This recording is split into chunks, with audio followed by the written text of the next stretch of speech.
Welcome back to the Capital Mindset Show, everyone. Welcome back to another live. We are back. So yeah, we did a little bit of a hiatus, a brief hiatus, because Streamer was like, "You're streaming too much," and I was like, "All right, I'll take a little bit of a break." So we took a break, and now we're back. Yeah, right now it's the executive bathroom, Bacon. Just it's the executive bathroom behind me. Okay, so you guys already kind of know what is going on today. We got a lot of different stocks coming down. Let's see, invest in some. Oh, I'm looking at some crypto spam, and we also have the unfortunate, for those of you, those people who are invested, the absolute collapse and destruction of Luna Terra. For those of you who are talking about that. Yeah. I need to get some sleep. That is true. Last night, I mean, there's just so much content and then so little time. So when trying to balance everything together, that's just what happens.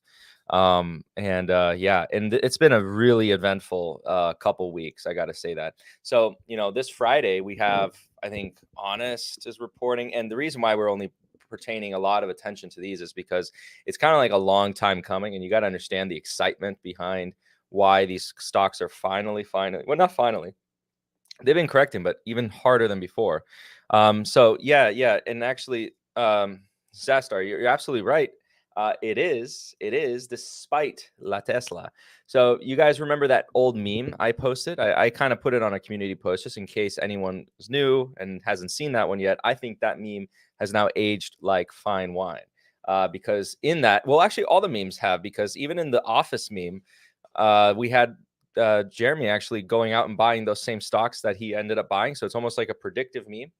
It didn't take much to predict his behavior, but it's still funny nonetheless when you look at it now and you see kind of what's happened, the story play out. I think it's pretty funny. So we did see. I mean, what is Tattooed Chef at? And I'll actually share my screen. So I'm going to put you guys here to the left. I'm going to put my other screen to the right. And by the way, we can do some live analysis here, by the way. So we can get to that in just a second. But let me actually let's talk about the chef for just a moment, real quick. And we can do an update on Disney. That's the point of this live. Welcome everyone. So we can do pretty much any stock we really want to. Disney, I have to talk about it, I guess, because there are some interesting updates with Disney. Let me share my screen here. Let me share the right one. So this is Tattoo Chef. So I did a video on it the day they reported earnings or whatever, and I had some interesting comments on the video. Some people saying I didn't know what I was talking about, blah blah blah blah blah, and we'll kind of see how it plays out. Remember that my opinions expressed also the prices at which I think the company would actually finally become interesting. And so back when it was close to $20, I remember those days where people were like, "Oh, you're full of it, you're full of it," and here we are now at $6.37. So down another 11.77%. And we also see, I think, BYNB reported today, and I have a little bit to say about them. So margins compressed, destruction in terms of margins. They had a launch for the beef jerky that was kind of a failure, and I'll zoom in here. So you see this massive drawdown right here after hours, another 20% after going down 13.83%. And I think in the pre-market hours, they were up. Oh, and I just see Wolf Squad, Warner Bros. Discovery. That's going to be a me and Rob thing. So it is happening. We are in communication. Me and the Popular Investor, we are going to do a collaboration of some sorts, and that is going to include Warner Brothers Discovery, or at least I'm going to make sure it includes Warner Brothers Discovery. So watch out for that. I think that's going to be interesting because we're technically both long Warner Brothers Discovery. And so I think in evaluation, putting two minds together, we can kind of have a little bit of discourse there and put a camera in front of that discourse, as well as perhaps myself and himself. I'm going to dedicate a lot of time to then do the analysis or come somewhat prepared, I guess. And then so we can actually both give each other value too. So I can give my brief thoughts on Nokia. I mean, Nokia, a lot of people don't understand what the business does now, but I can tell you that as far as its role in 5G, it has a prominent role in 5G. We have, of course, the competitor, the big one, Huawei, but Huawei has a lot of issues. It's Huawei, I think, and Samsung, but Huawei has a lot of issues in terms of political risk. So in that regard, that's an advantage to Nokia. Okay, so I think I'll briefly talk about this real quick because Beyond Meat, again, margin's bad. Beef jerky launch was bad, and I think that I looked over it. I thought I saw that the restaurant segment of the business was actually kind of not doing so hot. Seems not to be taking off as much as people thought. And even though I made one comment, I made one single comment on veganism. And then I actually had a lot of comments. It was on the Jeremy video. I just made one single comment on veganism, which I don't particularly like. I'm against veganism. It was just one little comment. And then I understand because the stereotype about the vegan community is that they're very emotional. So, or they argue a lot from emotion, and getting into a discourse with them is kind of like impractical at that point. But not all of them want to be very clear, but a good amount where they have garnered that stereotype. Okay, so yeah, that's pretty much covers Beyond Meat. We also have Peloton. Peloton also reported. We can actually even take a look at that one. Peloton's down 4.34% today, but yeah, down 5 days, 28.73%. Just kind of reminding everyone. Oh, and I see some questions already. We're regarding some of these other ones. Jeremy going to buy to zero? Yeah, he might buy to zero. Yep. And let's see here. Okay, so you hate Beyond Meat so much, pretending that trash is healthier than regular meat. Yeah, I mean, I told you, like, when I went to BurgerFi, they had the two options for burgers in terms of the vegan options. I preferred just the vegetable burger, right? And I thought that was a lot better. I think it was made of beans, and it wasn't trying to be meat. It was its own thing, and I actually enjoyed that burger. I genuinely did not enjoy the fake one. I think it's Impossible, or it might be Beyond. I forget. They're both the same to me. But yeah, I do see this question right here from, okay, so when is the liquidity crunch ending? What happens next? Well, I don't have the exact crystal ball or understanding when exactly it ends. It's easier to more like identify that it's set up for one. That's a lot easier than identifying precisely when it's over. So then you can see that in my strategy, for example, I just find an asset that I like, and then I will just accumulate. And if the market offers me better prices, I accumulate further. Of course, within reason. And we've talked about or I've had questions before, how much are you in cash before and stuff like that. And I've answered those questions back then. But the point is, I just look for assets I like and I just buy them. I don't really look for timing a bottom of any sorts. I avoid assets that I don't like. And in that, I'll probably save more money than just like staying on the sidelines per se. Just avoid those ones that I think are more susceptible than not. We were having this conversation actually in the Discord last night at like 4 a.m. Well, 4 a.m. my time. I don't know. I think the members who were talking at that time were all European. I was working late. Okay, I see other questions. I'm a veganist. Yes, veganist. Thoughts on Perry, 90% of revenues from, so EMA asking top line 30%, bottom line 40%. They have beat and race on all previous quarters. So let's take a look at them real quick. Is it this one, Perion? Yeah. Okay, I gotta confirm to me that this is the stock, and then I'll talk about it. Okay, so how can you see the portfolio? Look at any video, Capital Mindset portfolio update, any of those videos. It's in the link in the description. Okay, so that's easy way to do it. What is the beef jerky from Beyond Meat? Lemon rind or something? Yeah, I have no idea what it was, but it was a failure launch.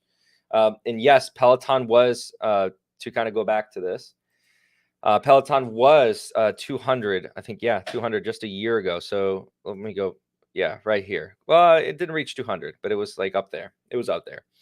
And wow, look at that. So have the mighty have fallen. And I think this was a Meet Kevin stock, if I remember correctly. And, completely oblivious to like, saying it's a long-term play and all that, completely oblivious to how overvalued it really was.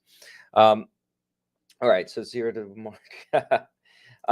No, I haven't added a line to the portfolio. In fact, I should probably do an update on the portfolio at some point soon, but I have not done or added a line to the portfolio, but I am looking to. I do like that business. I really do. Okay, so I got a confirmation. I'll come back to the other questions, but I got a confirmation that this is it. So Perion Network, common stock. Okay, so Technology company, advertising price, so kind of like the trade desk of sorts. Okay. I mean, it's performed pretty well. So the market's been rewarding it. So maybe there's probably something here. It's been a bit of a sell-off here. Previous close. Is this trading on the NASDAQ? It is trading on the NASDAQ. So we can actually bring this up. Let me pull this up here. Okay.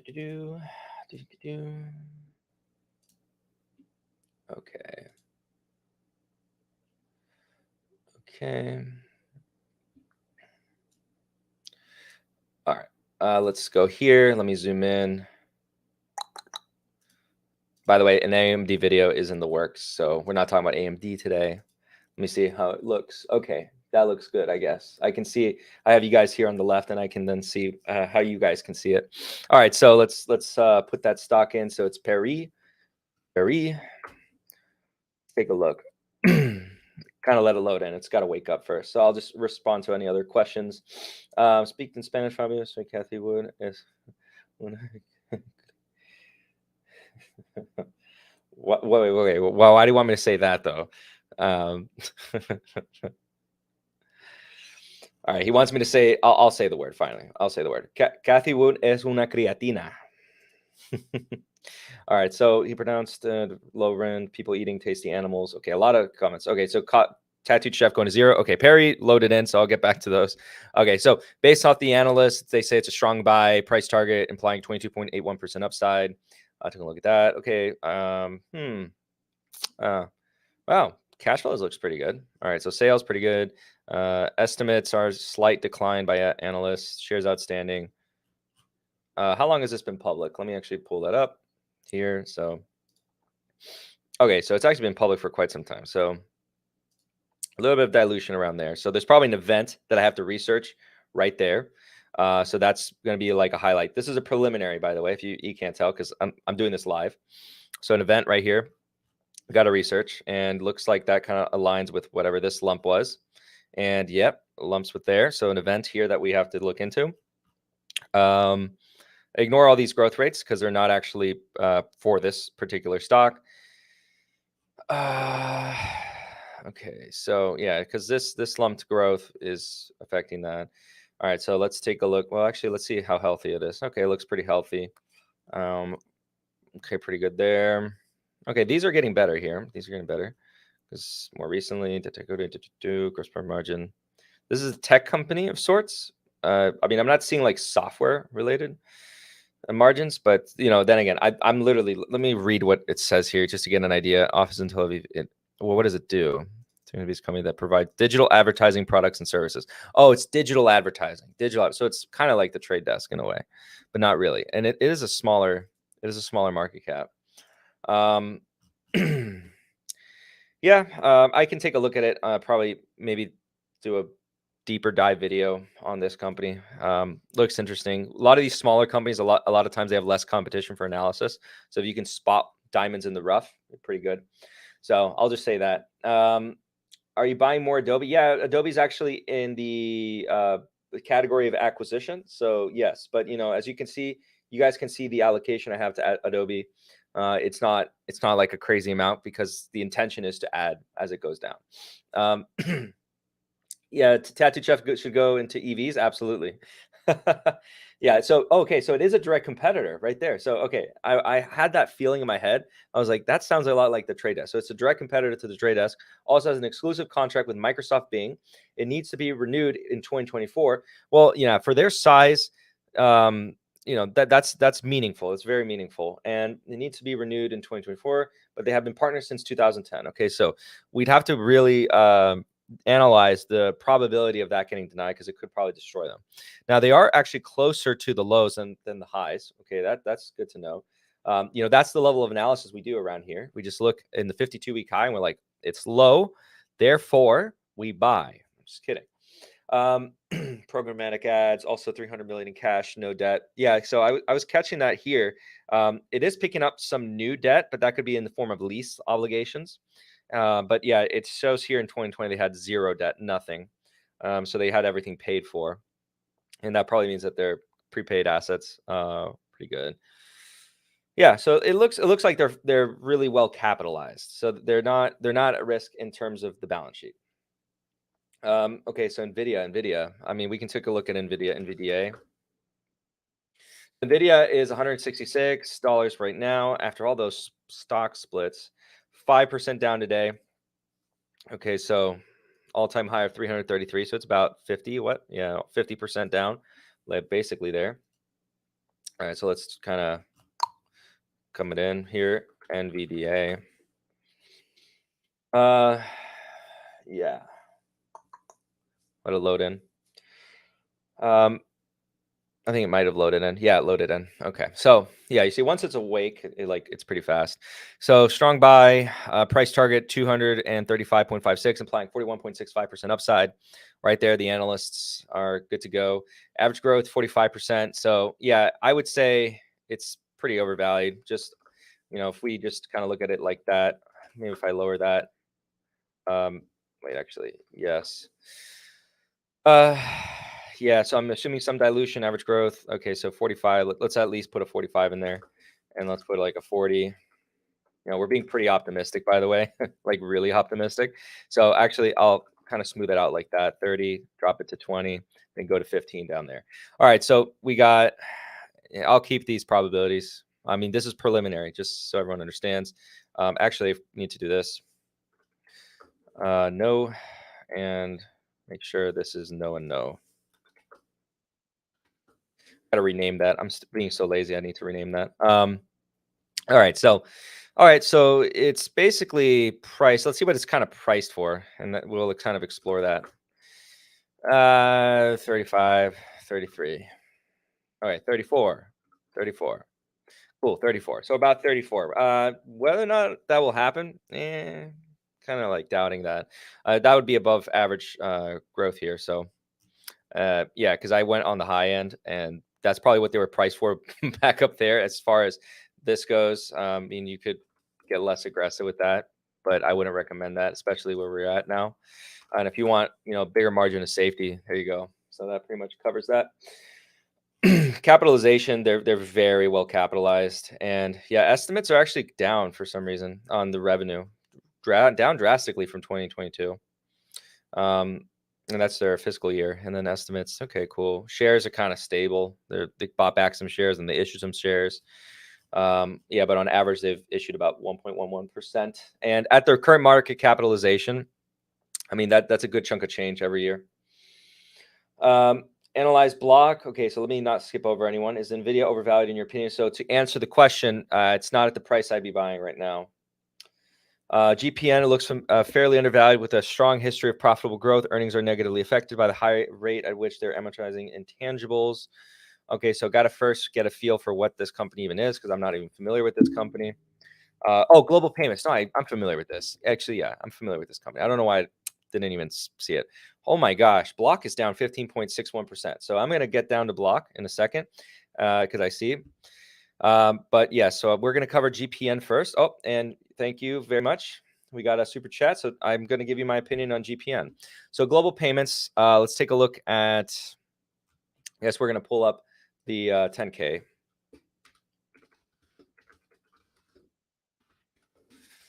Global Payments 10K.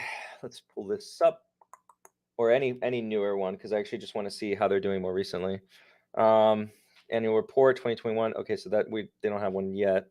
Form 10K, Form 10Q, they published one. The earliest one is May 2nd, 2022. All right, let's bring that up. Let's pull this here, and let's bring you guys back. Okay, so let's look for these financials. Oh, they're like actually, okay, they're pretty short document, so they're right out here at the top. All right, so revenues. Okay, so this is quarterly revenues, 3 months ended. So keep that in mind. So we want to see the relationship right there. We want to see for volume, because this is where's volume? Operating expenses, operating income. It's probably here. No, where's that volume? It's cash flows from operating activities. Volume. Changes in equity. Did they not share the volume here? They probably share it somewhere. Here it is.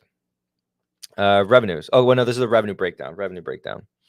What's it? Capitalization. And then, yeah, your statement here. So I'll bring this up. It looks fairly undervalued with a strong history of profitable growth. Earnings are negatively affected by the high rate at which they are amortizing intangibles. Let's actually take a look at how the market's been rewarding them, by the way. So 5 years actually, yeah, basically gone kind of nowhere. They had this high point around there. So they're 33%. So they're actually underperforming a little bit.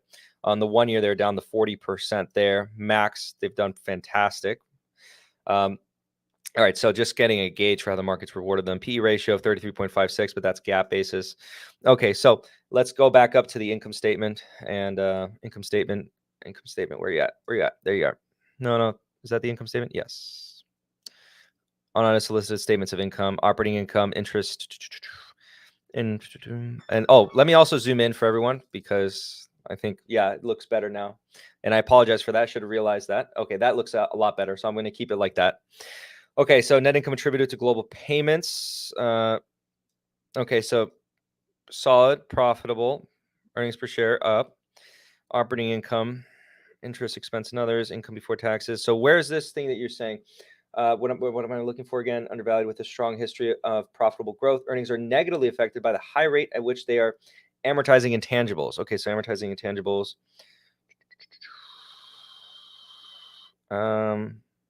Okay, not shown here. Not shown here. I'll show that probably. I'll look at the cash flow statement.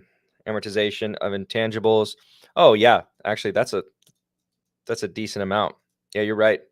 That's where you spotted that. Net cash provided by operating activities. So pretty good, strong cash flows. And yeah, you're absolutely right. So intangibles are actually being brought down there. Now, I need to actually see with this company. Let's actually see website.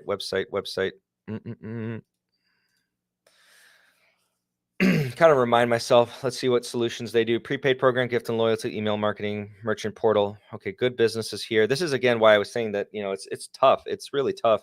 PayPal is a tough business, and they got a lot of competitors. So payroll and HR, they also do that. Industries, okay, they cover that. Business loans, okay, on the business loans. Merchant portal, though. Okay, so getting a feel for that, and going back here. Okay, so amortizations, yeah, it's pretty strong. That's so weird. I mean, could be an opportunity. Maybe they're not seeing that. Maybe they're not seeing this. Okay, so I mean, just on the cash flows, I mean, yeah, heck, because this is not a financial institution. You can't think of it that way. A lot of people might think it is. Might be that the market's kind of spooked out by competition or how, there potentially is going to be a global recession, and then that's how that's going to affect the volume that passes through this company. I would have thought they would have shown us the volume. It's probably their investor presentation, or it's somewhere in here, and I'm just like completely blind to it. But I want to see their breakdown. America's okay, so that's pretty normal. So merchant solutions, issuer solutions, it's all in the United States and Canada. Europe is the second. Asia Pacific is the third. Now, let's see which one's the. Yep. So this is the year, so I can compare. Pretty strong growth there. Asia Pacific is one I'm paying attention to. Not really strong growth there. Would like to see that better, but strong growth here in the issuer solutions. That's a double, almost a double, relatively. Okay, here following the presented disaggregated merchant solution segments, revenues of distribution channels at 3 months ended 31. Relationship technology enabled. Okay, fine. All right, so let's actually go to the balance sheet and get a feel for this one right here. So current assets, cash equivalents. Okay, so you were saying that they had a strong cash pile, right? At some point. You see here, you're telling me some more things. The level of intangibles is fairly normal for others in the industry as well, although the free cash flow margin is much higher and debt is lower than competitors. Let's take a look at the debt. Wow, wait, whoa. I mean, there's a decent amount of goodwill relatively to like no, that's fine though. Oh, wait, sorry, I was looking at the wrong one. This one, yeah, but I was highlighting the wrong one, but this is the right one right here. It's pretty sizable. How many acquisitions have they been doing? That would be a good question that you might be able to answer right then and there. Long-term debt. Okay, long-term debt's not crazy. I'm eyeballing it. Long-term debt's not crazy. Cash relative to debt, pretty sustainable. Accounts receivable is pretty good. Settlements processing assets. I mean, that's not really the settlement processing assets. Deferred income taxes were your other liabilities. Any current liabilities that got to watch out for? Current portion of long-term debt. Oh, okay. So 2.5 billion. Yeah, they would be fine because then you have the business as well. So, oh no, sorry, highlighted the wrong one again. My apologies. Current portion of long-term debt is only that. Yeah, easy, easy. All right, nothing. Not a big problem there on the current. I think they're okay. So the concept or the claim that they are well capitalized, I agree. I agree. So balance sheet looks healthy. I think if we plug that into the model, so GPN, and let's see what the computer kind of tells me. Okay, so they did acquire a competitor, and I see I got another super chat. Thank you. So they cover all channels of payment processing, merchants acquiring issuer solutions, partnered with Google, AWS, and PayPal. I mean, I remember that this is one of the leaders. This is a big one. In terms of payment volumes, I'm pretty sure they're one of the largest. Market consolidated hard in the last 5 years. Yep. Okay, so they have been doing some acquisitions. I see. And then, okay, they acquired the largest competitor in 2019, thereby converting the entire payments flow places through the.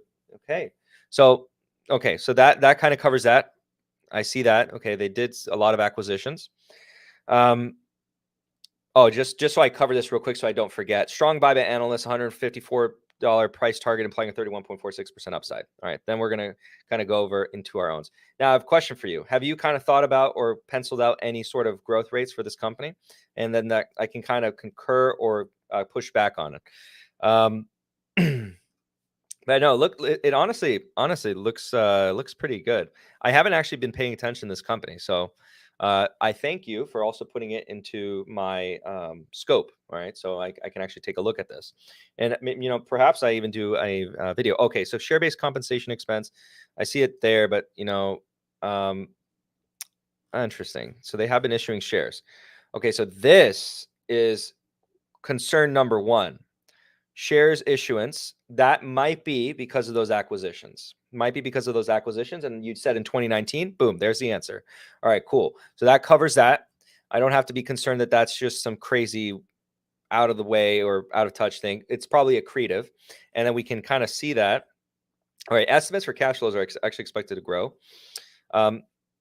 Sales estimates are actually expected to decline. Interesting. Actually returning to trend line.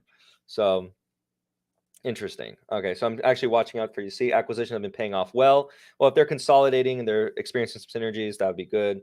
Look at freaking valuation makes little sense. Yeah, so market might be just overly punishing this company at the present moment, considering we are in the midst of a liquidity crunch. So that could be the case. And kind of going back here, let's see. So I remind myself the extent of how it probably got ahead of its skis, right? So 217. And yeah, I mean, this collapse, it could be momentum driven at this point. Would they be announcing any buybacks right now? Any plans on buybacks?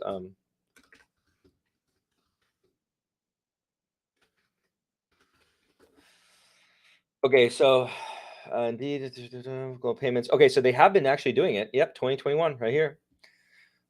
So indeed, 9 months ended 2021, global payments deployed 1.8 billion towards share repurchases, which is nearly 3x the amount. Okay, so my only issue is that they did it during 2021. No, no. So that was not very well executed buybacks there. But if they do more buybacks here, considering if we as investors conclude that the stock is undervalued, we want management to do some buybacks. We want them to, because we're in agreement. If we're willing to buy it here, and then management is buying back the shares here, we're all in agreement, and we should be happy with that. If they're doing buybacks when we otherwise wouldn't be buying, I'd be a little bit upset. I'd be like, okay. So they look expensive on a GAAP net income basis because of all those write-downs that they're doing. Write-downs in terms of intangibles. Now, absolutely, in the form of cash flows, it does appear as though the company is relatively cheap. Okay, now the concerns that we have to consider, growth expectations. So you're saying you're penciling out 10 to 15%, right? I'd have to, again, do a dedicated video to come up with my own growth rates, but we can actually apply that. Well, we can already see right there, 15%, if we're asking for a really sizable margin of safety, let's remove that because we're not even sure about that. The buy price is actually $89.85.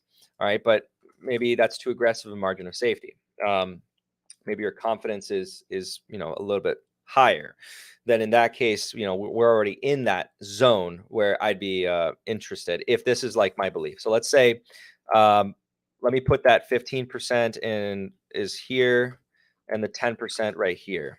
So I just kind of match it to the probabilities on the right.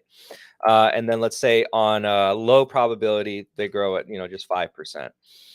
High probability, sorry, low probability and the high end, they grow 20, and then 25 at the lowest probability.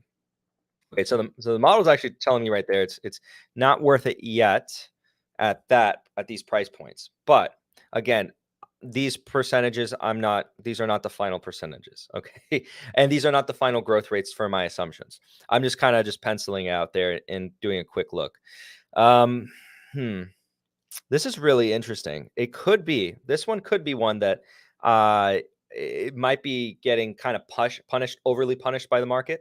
Now, look, they have been growing.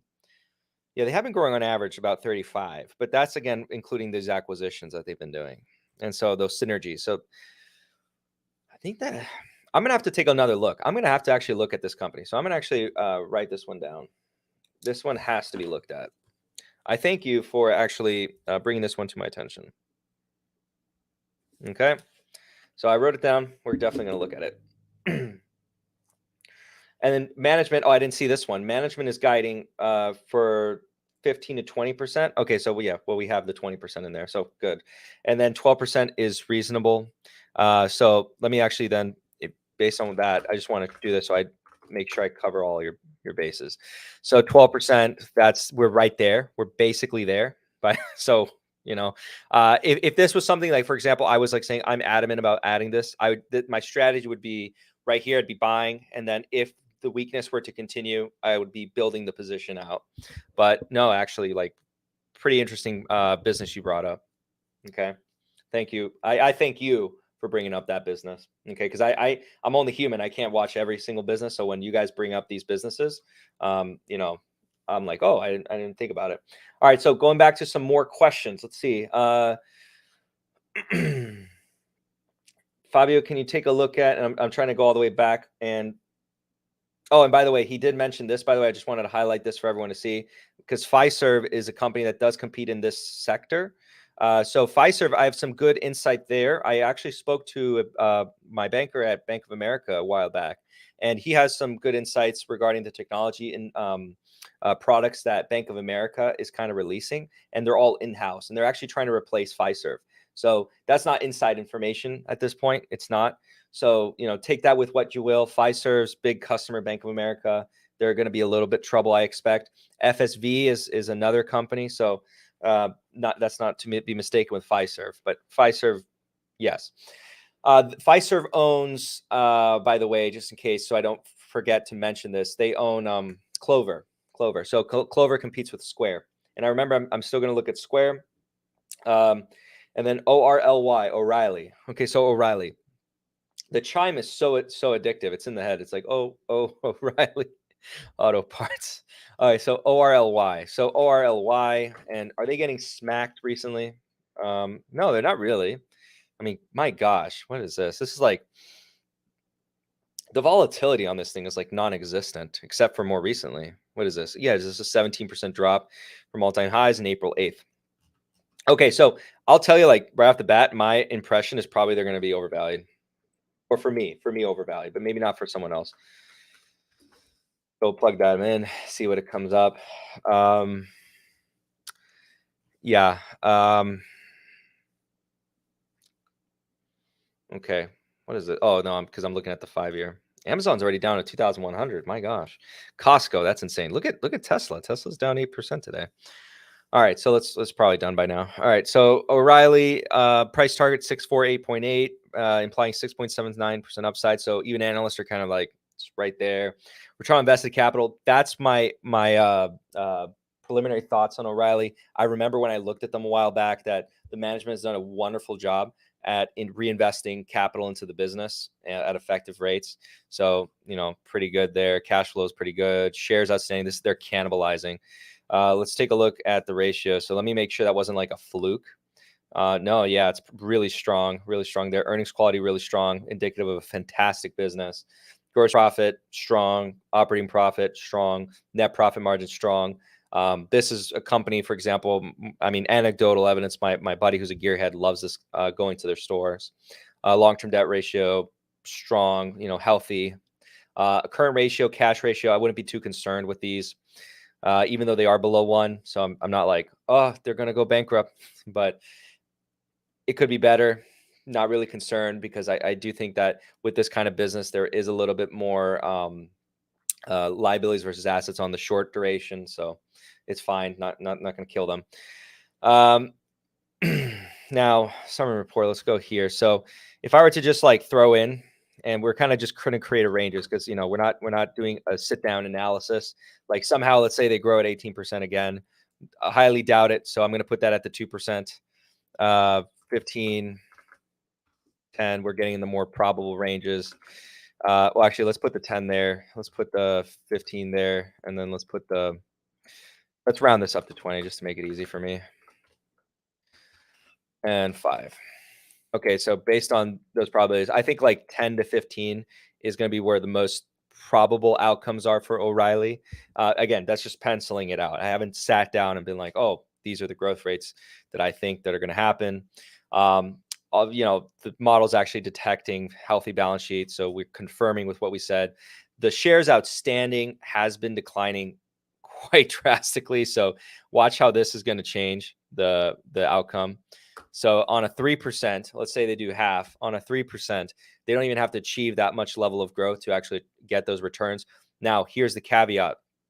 Growth rates in the future, there are some headwinds I'd be thinking about. So, you might think it's not a big deal now, but how much will electric vehicles kind of grow to dominate? How does that change? This is the research I'd be doing. How does that change, if it does, the product mix potential for O'Reilly? If it doesn't, you're good to go. If it does, then more research is needed to then determine how that might change. If it's going to change a lot, if it's not going to change a lot, I don't know. For example, in the Tesla, it doesn't need much maintenance, only every 100,000 miles. It needs some fluid change. O'Reilly, am I really going to be a customer? It's probably overly complicated. Now, they do have various different businesses within the company.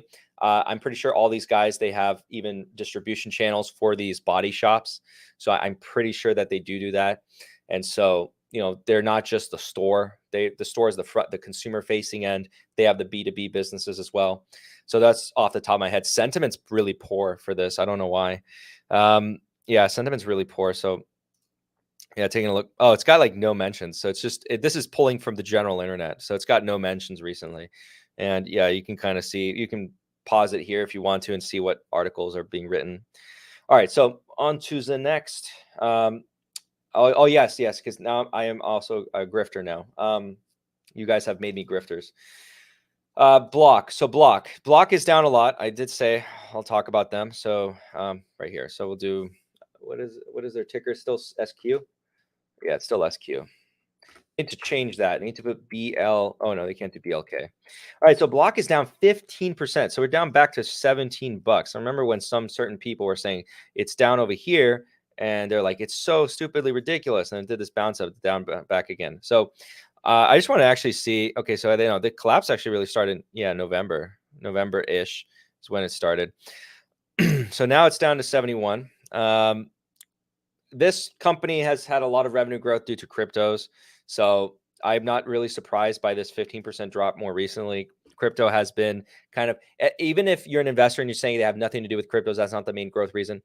The sentiment, they are linked to crypto in sentiment, and that's not of their choice. I'm sorry for them in that case if they want to separate themselves from it. Without their choice, they have been linked to crypto. So they're going to be down 15.61% in a day where I think Bitcoin's down like, I don't know, like 7%, something like that.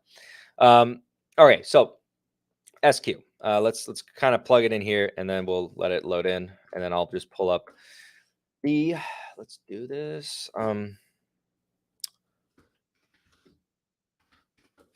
up their SEC filings. Okay. By the way, I'm trying my best not to half-ass these looks, so I'm not going to be able to get through everyone's because of that. So just remember that. So because I'm not half-assing a look-see at the stocks you guys are asking for, there's going to be less availability. Oh, BP, Mike Stathis, I just saw your comment. Mike Stathis blocked me, so I don't know what's up with that. Is he scared, bro? All right. Yeah, because I have photo evidence, by the way, if you dare to say that it's not true or that's a lie. Okay, so financial statements, let's go here. Okay, so block. Oh boy. All right. Cash is down. It's not really a big deal. Yeah, because investments short. So yeah, cash as a whole is down. Settlements, receivables. Yeah, because this is going to be similar to global payments in some aspects. You might notice some line items are the same. And consumer receivables. By the way, I've used a Cash App. I think I have money in Cash App. Oh, cool. The meme's playing. So Goodwill. Okay, so Goodwill. Why is Goodwill so high? What are you doing? They're probably doing other acquisitions. What are you acquiring? Let me see. Now I'm just curious. Block acquisitions. Block, formerly Square's acquisition of. Oh, that's right. Afterpay. I forgot about you. Afterpay. So Afterpay, the competitor to Affirm, is now owned by Block. So they have all that going for them. Oof, that's definitely not something I want to own in this time period. So, they acquired it. The owners of Afterpay, good on them for selling when they did. But if you're concerned about the macroeconomic backdrop, the consumer, and all that, and lending growth, and people, the health of the consumer, you don't really want to be in that kind of stuff. So just saying. But all right. But Block is a big company. Okay, so transaction revenue growth is strong revenue growth. Total revenue, however, is down because look at that. This is what I was talking about, highlighting that Bitcoin revenue. So they were reporting all the time back in the day. I say back in the day, like a year or so ago or 2 years ago. And, they were saying, oh, look at Bitcoin. Well, Bitcoin is down. That's not really like real per se. Revenue or like consistent revenue, I would say. I'd pay attention more to the transaction-based revenue. So the transaction-based revenue is what I'd pay attention to measure the performance of this business. Bitcoin revenue will be just extra if we make any profit from that. Hardware revenue, that's the machines you see, like, the Square machines, the little sticks they put in their phones and stuff. Subscription-based revenue, that's their client-based services. You have square.com or Squarespace, where you can build your website, stuff like that. So Bitcoin costs, you can kind of see why I'm saying it's basically like tiny. So it barely contributes because you can see they're buying and selling Bitcoin. They're like a broker. So that's why you can see the what they sold it for and what they bought it for. So at least they're making money on it. I would hope so. Gross profit. So they are scaling. So this is a good company. I mean, like it's showing signs of scaling, so we're good on that. We're not looking at like Tattooed Chef or Honest or anything like that. We're looking at a serious company, okay, a company that I don't expect to go bankrupt anytime soon. Net cash provided by operating activities, that's all well and good. So let's see what's causing this. Okay, so no, that's pretty normal. So that's not out of the place. Trying to look for anything out of the ordinary. Equity investments, okay, that's a paper loss. That's a paper gain that they're getting rid of. And okay, what is this? Non-cash interest and other. Okay, so that something occurred there. They're just kind of penciling that out. Okay, here's right. This is forgiveness of loans, proceeds from payments, and forgiveness of loans. What is going on there? I'd have to kind of look into that and be like, what is that? So when I do it with my own dedicated video to Block, that's something I'm going to look at. Transaction, other accounts receivable losses. Okay, so this one's another one that a little bit big difference there. Yeah, these are losses. Well, you're adding that back. Wait. So that's like a bad debt expense almost. Yeah, I think that's like a bad debt expense that they're kind of doing there. Yeah, that's interesting. Why is that happening? All right. Purchase marketable debt securities. Whatever. Don't really care about any of this. All right, so let's kind of come back to here. Okay, so well capitalized, revenue growth. Revenue is actually expected to decline. Cash flows are expected to rise. Shares outstanding are growing. So I'm gonna not assume this. So you can already see, by the way, it looks like it is overvalued. But Dilution right there. Yeah, man. Like, what is this? Like, we're gonna have to discount like weighted average cost of capital or something to make it like work. But like, I wouldn't. Nah, this would not be for me at these prices right now. Unless I'd have to do more research into. Wait, price for cash flow. No, the cash flows. That's the cash flows. Um, Unless my growth rates are probably really small. I'm sorry. I just realized my growth rates are like abysmal. So for something like this, let's give them like the benefit of the doubt. Like 20% is the low end. So if you think the 20% is like what the baseline is going to be, actually, let me bring up that again. All right. So 20% is not enough. Definitely not enough. What do we have to like, what is it priced for essentially? All right. So it's not priced for 50. Let's put that over there. And then let's do 30. 30 is not it. What are you priced for? I just want to see what you're priced for at this rate. 37. Yeah, around like 37, 36. Let's go for 36 for the final. 36. All right. So the price for like 36. Probability of them probably achieving that, I'd have to really take a look at. Again, this is preliminary. It's not like the analysis itself. It's just glance at it. Hope you guys don't think that that's how this is done. This is how it's done, guys. I know you just like blah blah blah, and there you go. All right, but yeah, that's pretty much my thoughts. I'd have to do more research, be confident in these growth rates that are. I don't think it's going to grow at 50%. Just so we're clear, 36%. Like, I don't know, maybe. And we're not talking about sales, by the way. We're talking about the actual underlying parts of the business, and they are profitable. They are profitable, so keep that in mind. All right, so scrolling down here, where's my how Biden tastes frustration? Okay, did you happen to hear how Biden can taste our frustrations with the inflation? Well, I mean, I don't know what you're talking about. I don't know about anything about gas prices. I'm with Colbert, where drive a Tesla. Why don't you guys just drive a Tesla? Just kidding. So although thoughts on coin down 26% today, now at 50% down. My wife is leaving me, guys. Heading out. All right. So thoughts on coin down 26 today, now down at $50, down from 300 IPO price. Okay, so I was going to save this for a video. I did talk about Terra and Luna and the whole fiasco there. I will say this about Coinbase. Coinbase versus Voyager. Coinbase is far less egregious than something like Voyager Digital. Voyager Digital, we have a lot to talk about with that. Coinbase, as from the user perspective, is far more how do I put this? It's far more secure, okay, in terms of where they're putting them on your crypto assets. Voyager is doing some other shenanigans, and they're getting in trouble right now, and they deservedly are. So Coinbase, I mean, the thing is, you have to believe in what it is that they are selling. So if you are of the belief that Bitcoin is here to stay, that all these cryptocurrencies are here to stay, and that Coinbase is going to be the most trusted brand long term, which maybe they will if the other ones blow up, then you can make a case for that. And money is money. They can make money on the buy and sell of crypto assets.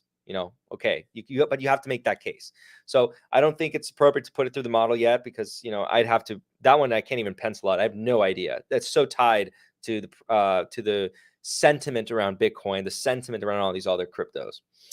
Okay, so hey, what are some protein assets? Those are on the collateral for lawsuits. No, those are not on the collateral for lawsuits. It's that one I'm pretty sure is what they use when they are transferring between accounts. So they need to have a certain amount. And when we looked at Interactive Brokers, they have a restricted amount because of regulation. I don't think that that's necessarily the same thing, but it's like akin to that. It's like within that realm. So you're an OG. Okay, so following you since you started YouTube, I got in Tesla March of 2020. I made a life-changing return and sold everything back in. Wow. Well, you've changed your life. Congratulations, Bert. I'm very happy for you, and everyone's happy for you, by the way. And whoever's not happy for you, they can suck. They can suck it. But I have target price. Okay, so I would like to get back in. You have a target price. Okay, I have a broad target price. I would be interested in Tesla closer to around controversial, starting at 100 billion or below. Starting at 100 billion or below. Now, I want Tesla to show me that management has the long-term shareholders' interest in mind and dilute now. They need to dilute now.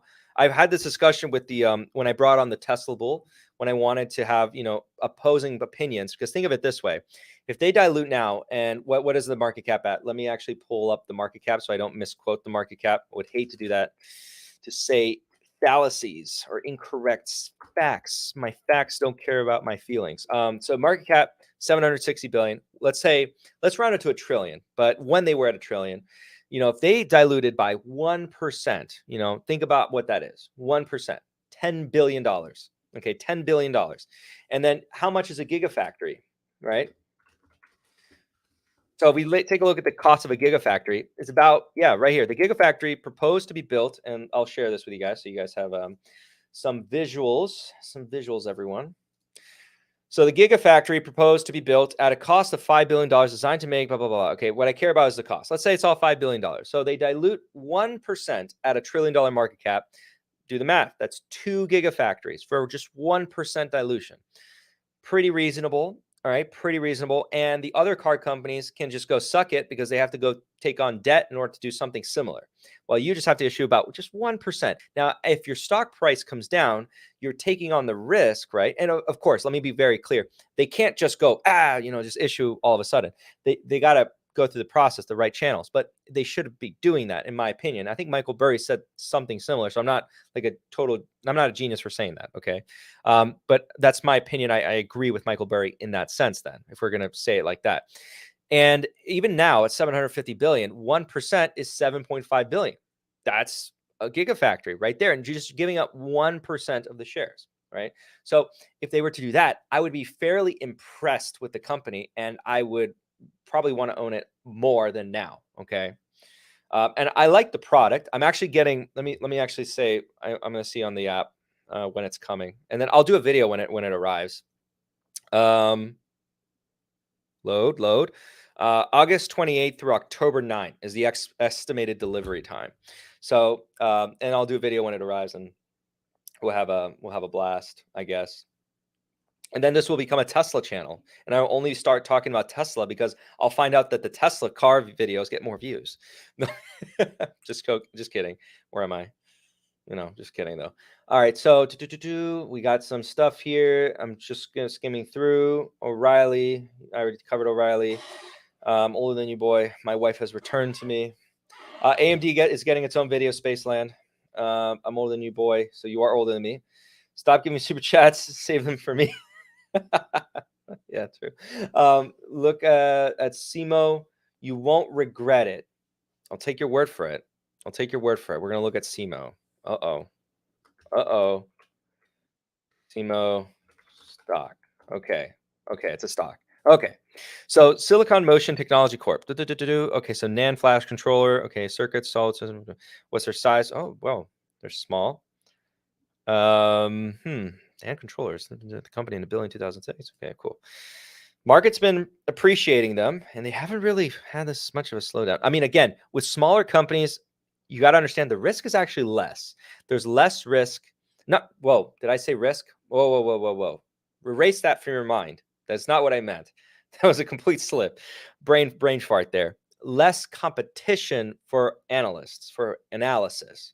Right. So it's more probable. This is what I meant. It's more probable that you get people overlooking a stock when it's small than when it's large and well covered. Okay. So smaller, 3 billion is not too small though. So Taiwanese. Okay. So it's in Taiwan already. No, I'm kidding. Just kidding. But okay. So it's a Taiwanese company involved in NAND flash controller integrated circuits. Okay. So I will take a look at it. I'll write them down because this is already one I know. If I give you guys any off the cuff responses, it's not going to be of high value. SEMO. All right, cool. All right, where did Cole go? Stop simping. I'm joking. He's watching Diamond Hands like this. This Excel sheet is not available just willy-nilly because it's, at the end of the day, it's just the face. The face is what you see. I utilize Google Sheets as like a front-facing part, and then there's a lot of magic that goes on in the background. But yes.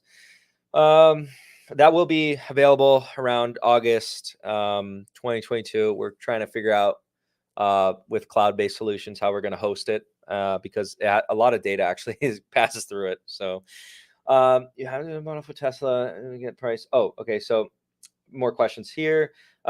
They consistent EBIT growth and buying back. Yes. Okay. So that's responding to O'Reilly. So like I said, everyone. Oh gosh, I just lost my place. Okay, there we go. Almost lost my place. Mike said new holdings. No, that is getting its own video, and NU Holdings is getting its own video. I'm going to put it up to vote like next week. Thoughts on Etsy? Oh yeah, because they crashed recently. So I'll give you my quick thoughts on Etsy because it's not a stock I'm entirely familiar with too much. Not familiar with like in terms of financials, what I mean. I know of the brand and stuff, but yeah, they're like their own little niche company. I mean, absolute destruction here. Yeah, absolute destruction. So no, they're not even at pre-pandemic levels, but that doesn't really matter that much. Yeah. If you think there's people are going to spend less and be more cost focused, I would be cautious on Etsy. That's what I'll say. Um, and I really doubt this one, BP. You got to really show up the evidence. I mean, YouTube is great because I'm now documented that I've been talking about it, but I haven't like said the dates or anything like that. But I'm talking about like the setup for it. We haven't seen anything like that for you. And again, he blocked me, so I was gonna take him up on that offer. And also like you can't say that this should crash. You also have to say like the mechanism. You know, anyone can say the crash. It's like being a Peter Schiff or something. Okay, you heard that too. BP. I just can't gimmicky name change. Yes, taxes on the Cash App. Yes. All right, revisit Rick. Okay. I'm gonna do a dedicated video to Rick. It is actually on the list, but I'm gonna expedite it because the list is huge still. The list is still like 70 stocks, okay? And I'm basically utilizing the Discord community as the filtration process. So like I said, if you guys are watching and you want your voice heard, go to the Discord, and then when the votes happen, it's not a paywall to vote, just so you guys wonder if you guys are wondering. You guys can vote there, and then you can have your voice heard, on this next stocks I talk about. Okay, so just letting you know. Is Netflix going to zero? I bet my bottom dollar it's not. Visa and MasterCard, great companies. I would be cautious on Zelle. Zelle's following like a similar story that Visa and MasterCard did. Well, Visa came from Bank of America. MasterCard came from a coalition of banks. And well, Visa kind of did too, but it was owned by Bank of America and it spun off. Zelle is kind of, and this was me kind of discussions with my banker. So Zelle has a lot of potential, and the banks are looking to increase Zelle's usability. And as things change, technology is disrupted. And right now, the rails of Visa and MasterCard are really good, really high moats. You can see this in the margins. So let's actually let me pull up Visa, just like for the hell of it. Visa, let's go. All right, we're just going to go to the ratios. Well, let's wait for it to load. But yeah, okay, there it is, loaded in. So if you go here to the ratios, you can kind of see the gross profit margin. I mean, that's ridiculous, like 80% gross profit margins, but net profit margins 51%. Like, what the heck?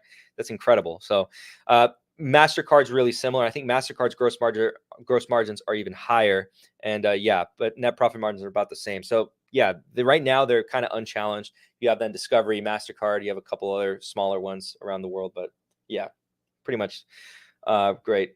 Dollar Tree. Okay, so a second request from you, Dollar Tree. I would have to say Dollar Tree. Let me actually see what's up with Dollar Tree. Google already knows like what I'm gonna search. If I search up a name of a company, it's like, you mean stock? And I'm like, yeah, I mean stock. It knows like I'm just like always just looking it up. So right here, what am I getting these text messages from? Oh, my wife's sending me houses. Okay, so this is one, if you think consumers are going to be price concerned on price, there you go, Dollar Tree. But is it overvalued? Probably, but I don't know. It's probably overvalued. On a gap basis, it looks overvalued. I don't know how much they're growing, so I have to pay attention to the growth and stuff like that. That's all I'm going to say for now, so I can try to get to everyone else's. Netflix, I don't think is going to zero. Donut, okay. Krispy Kreme, I see. A fan of Krispy Kreme.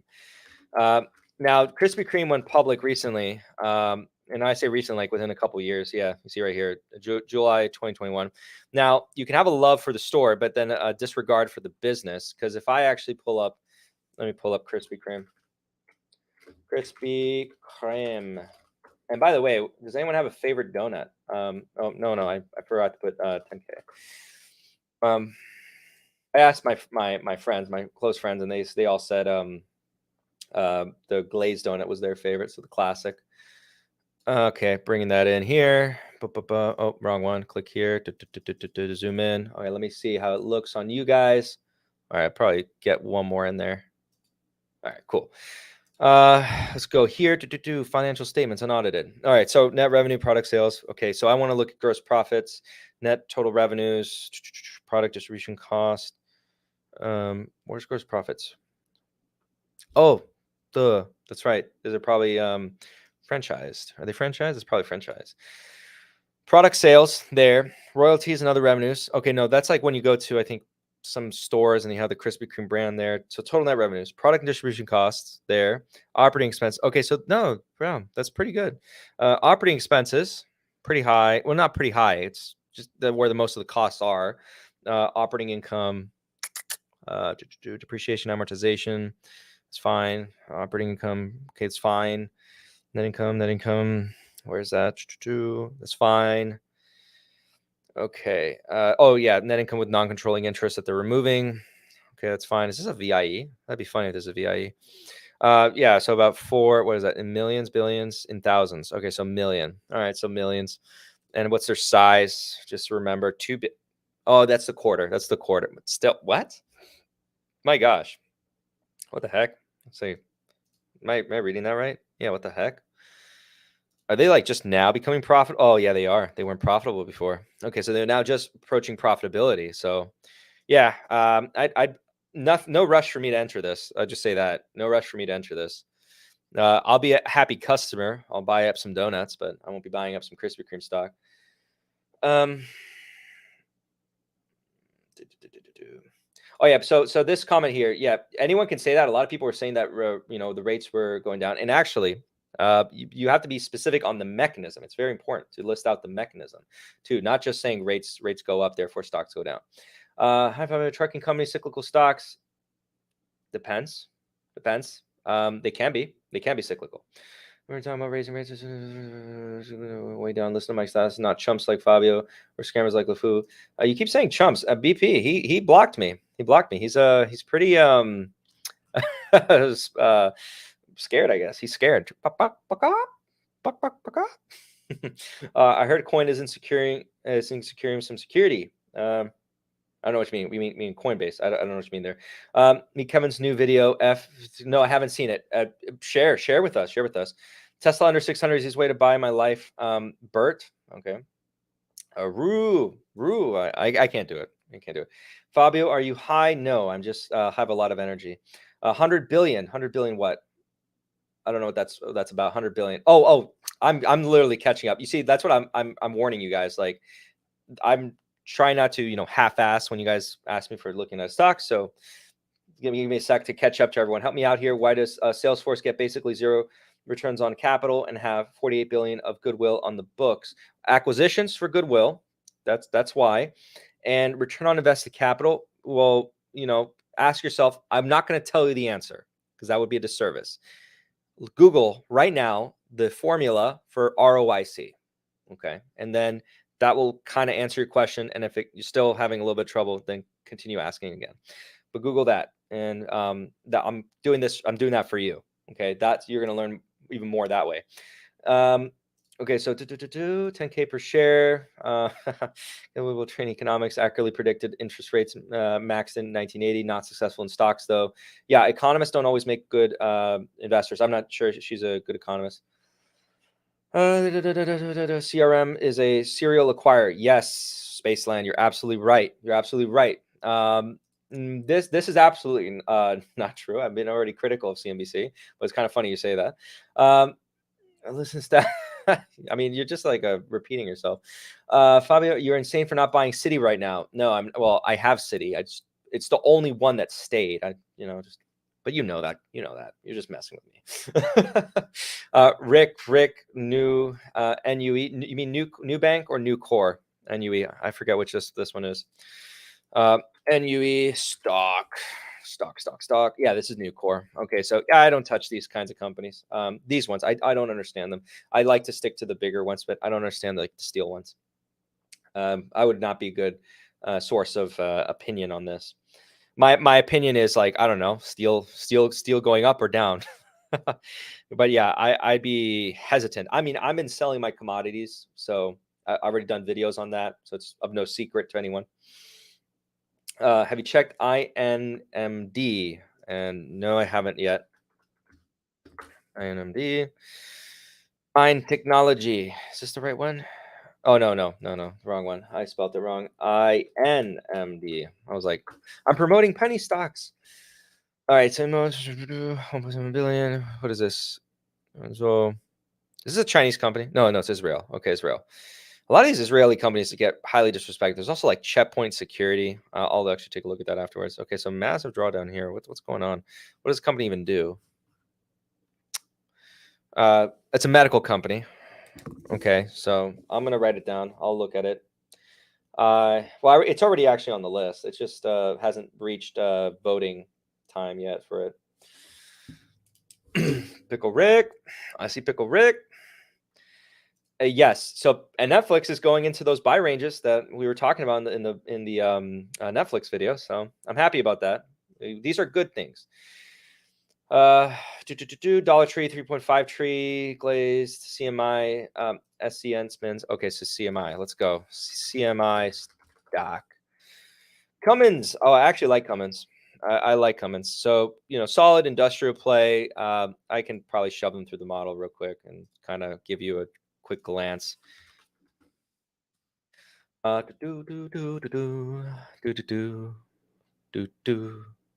don't know if it already loaded in. Oh, no. Okay, now it's loaded in.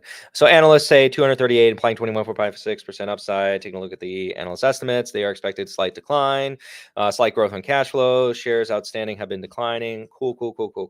So dividend payout, cool, whatever. Altman Z-score and all that. Okay, so it looks good there. Price of cash flow, price return on assets, return on equity, pretty good there. This is what I pay attention to more because return on assets, asset heavy business. Average growth, I don't think they're gonna get that, so I'd probably put like that on over here. And let's say I'm not certain. I'm not certain on that. 17. Get rid of you. You're way too high. 20%, probably like 13. What? 13. And yeah, they've actually done about a 2%. Oh, that's kind of what I thought. I think Cummins is very interesting at this point. And actually, if I'm gonna text my buddy because he was asking me for some ones to look at, some more stable industrial plays, and I forgot about Cummins. Let me text him this. CMI. All right. There we go. So now he has that one to look at. He's asking me for some research. Which one should he look into? I accidentally skipped your thing. Prudential. I mean, I already have my exposure to Unum. I think Prudential was pretty good buy. By the way, so interesting that you mentioned that. I had Prudential and Unum actually side by side, and I decided between one of them. I think. Let's actually take a look if that was a mistake or not. So let's see, because I remember roughly, and I'll just choose around where I bought Unum. So Unum was like around-ish there. So what are we up? Yeah, 87-ish. So, and then wait, oh, that's not what I want. I wanted the date. So like, yeah, around, let's say October, and then PRU.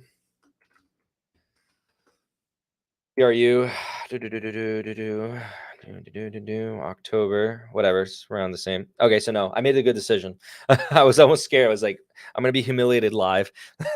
So no, it was a good decision. But I was actually looking at both of them at the same time, at around the time when I bought Unum, and I ended up deciding to go with Unum because I thought Unum had a greater exposure to the potential that the pandemic was a lot more deadly than people were probably perceiving it to be, and so it was a financial bet, and I'm not going to make videos on it back then because that would be very controversial. But more recently, now the numbers are kind of coming to fruition. That's why Unum actually jumped so high. We take a look at this recent jump here. You can see it right there. Now it's actually come down a little bit, but it was a good one. So I like Unum. I'm not buying Unum. I'm holding it, but like it. All right. So crispy my ISB. Mm, no, I actually ate Chipotle bowl, which is like 1,000 calories before doing this live stream. So I'm there. I just uploaded a video on how to find the next 10x crypto. Did you upload a video? Oh, you're doing a joke face. Netflix can't go to zero, not until they finish The Witcher. Yes, yeah, you get it. You get it. I like The Witcher too. I agree with you. Thanks for covering Donut. Love the channel, by the way. Oh, thank you, thank you. I'm glad you're enjoying the channel. And glad that you're here and hanging out with us on this day. So, adding to Zillow. Yes, I'm adding to Zillow. Is FWLS a stock? FWLS. Flowers.com. Oh, flowers.com. Okay, I've seen you before. Flowers.com. I mean, this is I don't understand this company. I just don't understand it. Now it looks like it's cheap. It's back to these levels, and so let me do FLWS. Are they buying back like stupid amounts of shares? I always like get that feeling that they probably are. We'll probably find out in a sec. Yeah, but I am adding to Zillow. Zillow is, and no price targets by analysts. Okay, so negative 100%. All right, so last time I remember, okay, they're barely doing any buybacks. So let's actually reduce that to that. Let's say they just keep doing that. Growth, they're not going to get that growth. Forget it. They're probably going to achieve. Yeah, they're not going to get that growth. That growth is absurd. So what is like as low as we can go? My God, how cheap is this? You know what? That's probably because the market's actually pricing in some declines. How much of a decline are you pricing in? My gosh. Okay, so this is now what I want to see. My gosh. Yeah, basically negative 15%. So we can expect negative 15% decline in the business, and it's saying it is a buy. Now it could decline even further than that. Now where this is coming from, we'll take a look at that. Look at that massive just boom blow up. So it's probably might even decline more than that. Who knows? Or they just secured a bunch of new customers that are like, oh, we're going to buy flowers, flowers.com. I don't really buy flowers from flowers.com, but maybe I'll take a look. Taisa, check out flowers.com. Tell me if you want the flowers from them. Okay, so, and then if the wife gives the stamp of approval, would you get flowers from them? Yeah. You'd get flowers from them? Oh no, but are they nice flowers? I think I've gotten from them before. You've gotten from them before? Who gave them to you? No, I think I ordered. Oh, I'm just messing. I can't help it. It's a joke. All right, so flowers. Okay, so yeah, it looks cheap. Looks cheap. AFIRM taking hard lately. Is it going to go poo poo? I mean, let's take a look at that. We covered a firm. It's in the stock. I think it's titled "Pay Later," and you'll pay later. And so yeah, we did cover it. We didn't like it, and yeah, proven correct, I guess, for now until it skyrockets 1,000%. Not a business. So the reasons why I said I didn't like it, and if you go watch that video, I'll just summarize it here for you. Liquidity crunch candidate, not good, not going to be suitable for this moment. And if you have any questions, concerns, or fears about the consumer, how it's going to be, how they're going to handle, either rising rates or the potential job loss, potential slowdown, all these things, right?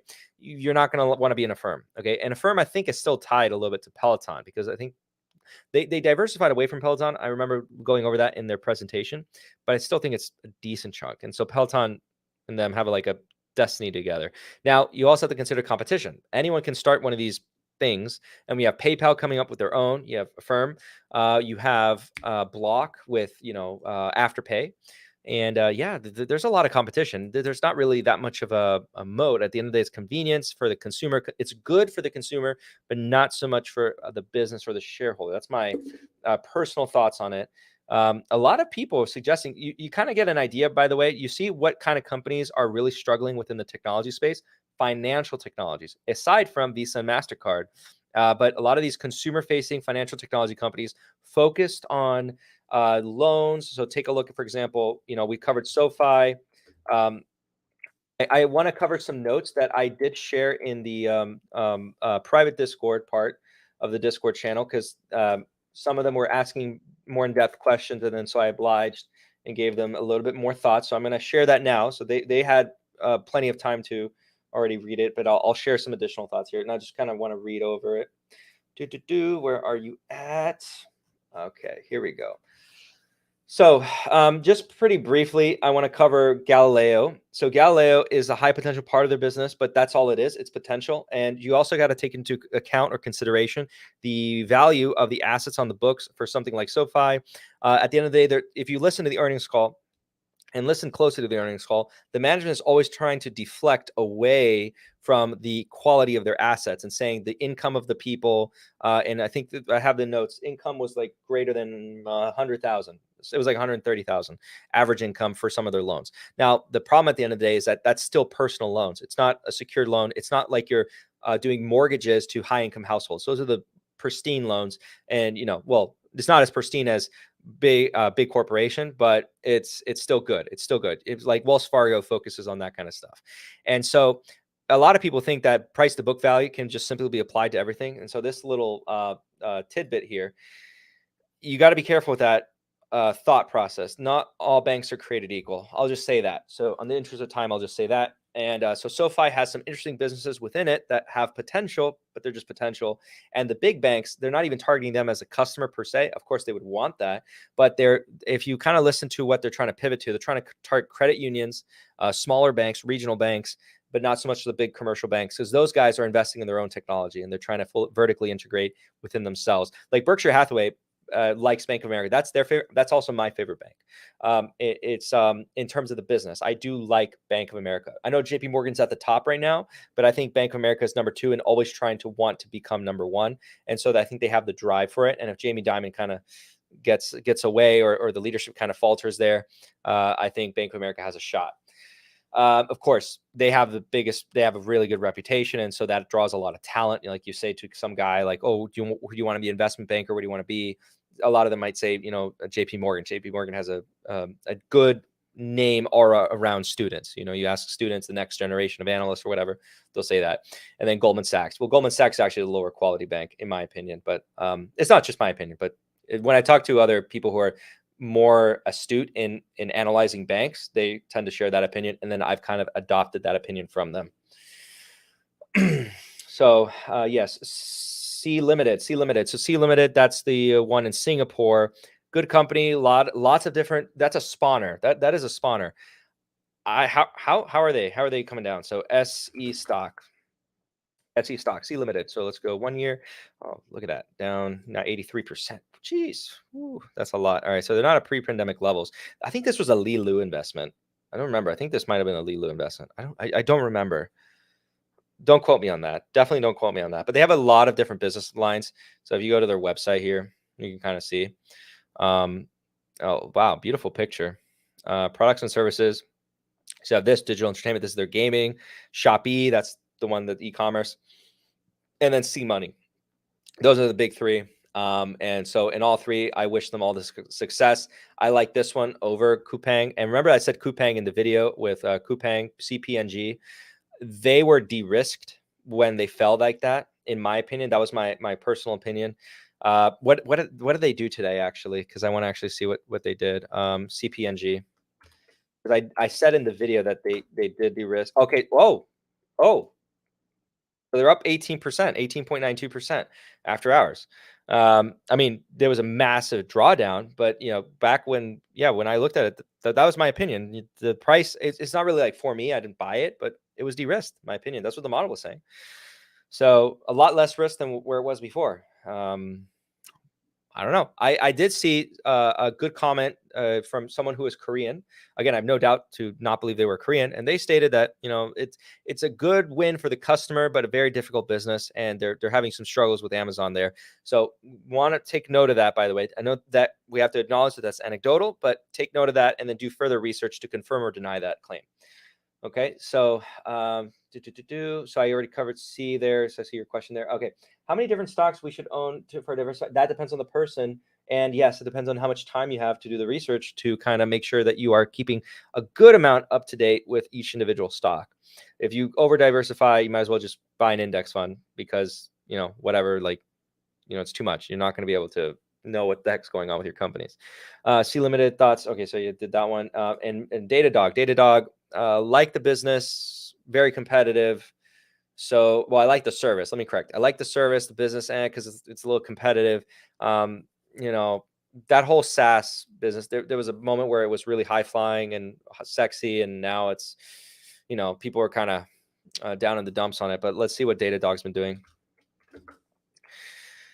Okay, Datadog actually hasn't corrected as much as I thought it would. Yeah, because I remember back around here where it was at. So basically just went up and then right back down. So it's not really down like that. But this one was a fast grower. You can see the gap PE ratio right there, 19,000. Of course, you know, but it is a fast growing company, right? And it is actually known within data science community. It's like one of the best of breeds. And you know, this title is actually really funny because of the picture. It's a dog. What is AMC? Mercado Libre, Meli ticker. DMHI. I'm scared of this one.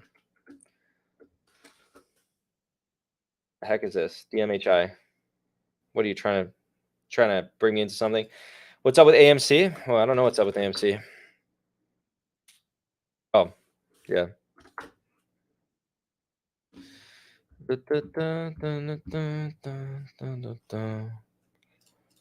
AMC. I mean, oh no. Wrong one. That's AMCX. Wow, look at that. AMCX is down to 31. I think we did a video on it, and it was like potential acquisition or whatever. There's a lot of struggles or problems with it. All right, so this is down 12.49%. I mean, case study of liquidity crunch. I mean, these overly valued assets that didn't belong where they were, they're going to get crushed the most. They're going to crush the most. I mean, here, case study right here for you guys. Liquidity pump and then liquidity crunch. But I didn't identify it here. I identified it around here. So that's when I started to see, because it was a setup. The setup was perfect. Leverage was high.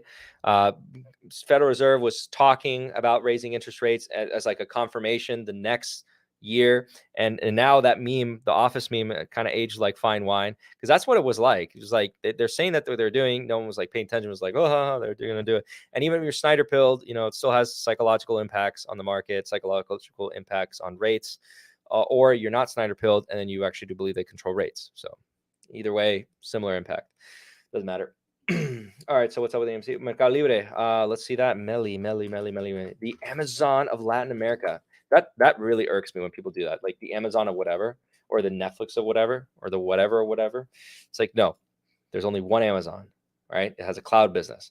This is like a Square mixed with Shopify, mixed with, don't want to say Amazon, but yeah, kind of. It's a mix of those. So it doesn't have like the cloud business that you think of. I like this business. This is a past love of mine. And this one is one that was one of my big winners in the past. So that's all I'll say. There's no point in actually talking about that because it doesn't provide any value. But I do have a past love with this, and yeah. So I love the business. Just gonna say that. It did get way ahead of its skis, and I got lucky when I did.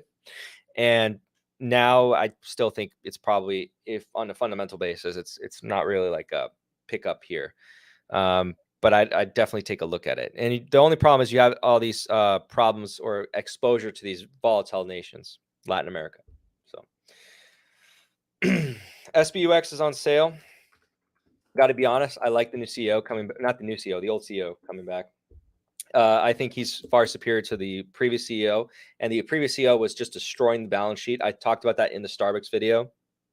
But yeah, Starbucks is a position that I'd actually be considering to accumulate, just because I just want to own Starbucks. If I'm being honest, I just want to own Starbucks. I like the business, but I'm not going to be so agnostic, or not agnostic, but like willy nilly with the price. I might just build a tiny position and then hopes I can get a bigger position in.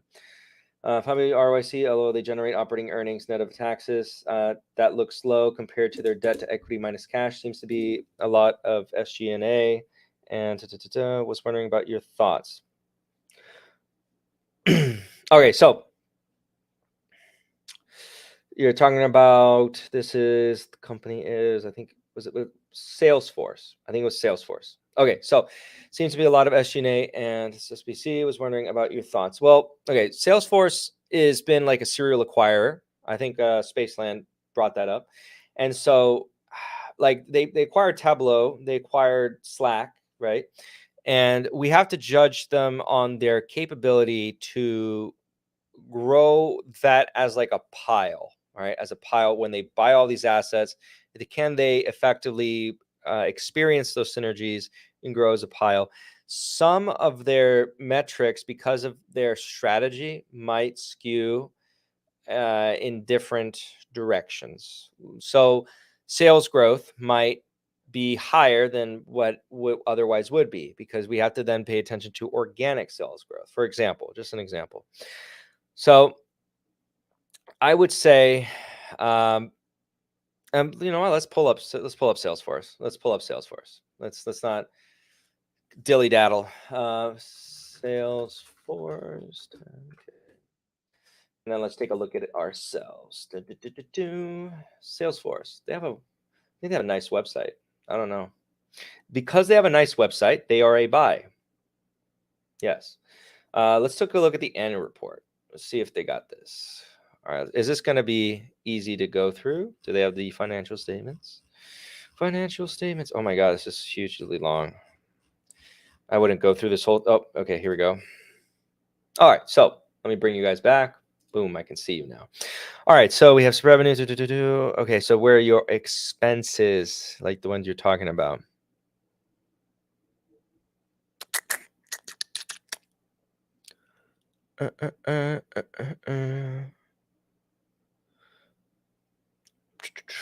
Gross profit indicative of software. That's fine.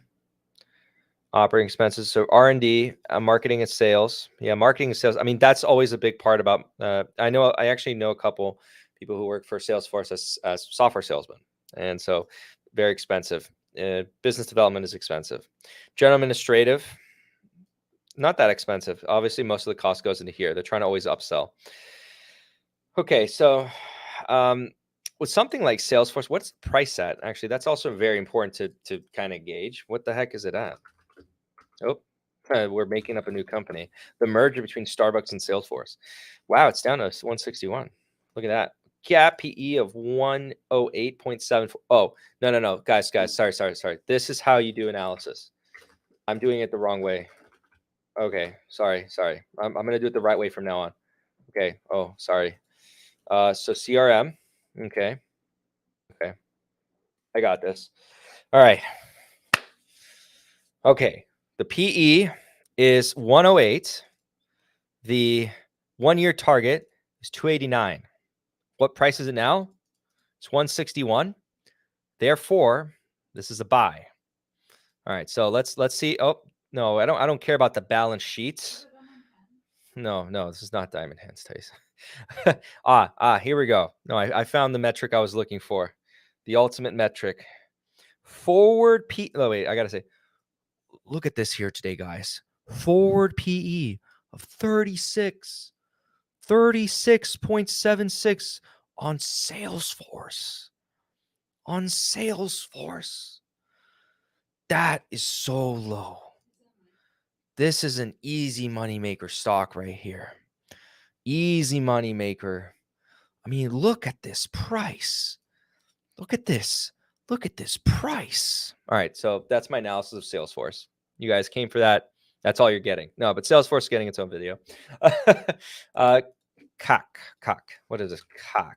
By the way, we're using the superior analysis of Yahoo. I hope you guys know that.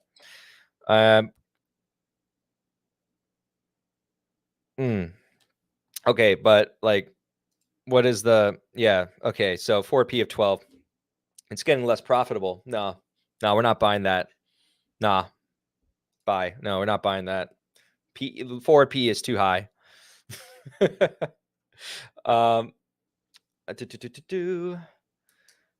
Lyft. Okay, no, but in all seriousness, I'd have to take a look. CAAC or CACC. Okay, SSNC Semiconductor Industry. Jeez, SSNC. Technologies Holdings, an American multinational financial company headquartered in Wilsonville, Connecticut, sells software and software services to the financial services industry. This can't be it. What? How's this in the semiconductors? No idea about this company. Absolutely no idea. Could not give you a good opinion right now. But adding it to the list. The list gets longer. All right. Twilio. Oh, wait, let me say Generac first. Generac is starting to look attractive with its correction. Yeah, but it's kind of like overly done. A lot of people get into this because of like natural disasters and stuff. No, not Gencore. Not Gencore. Gencore is GNRC.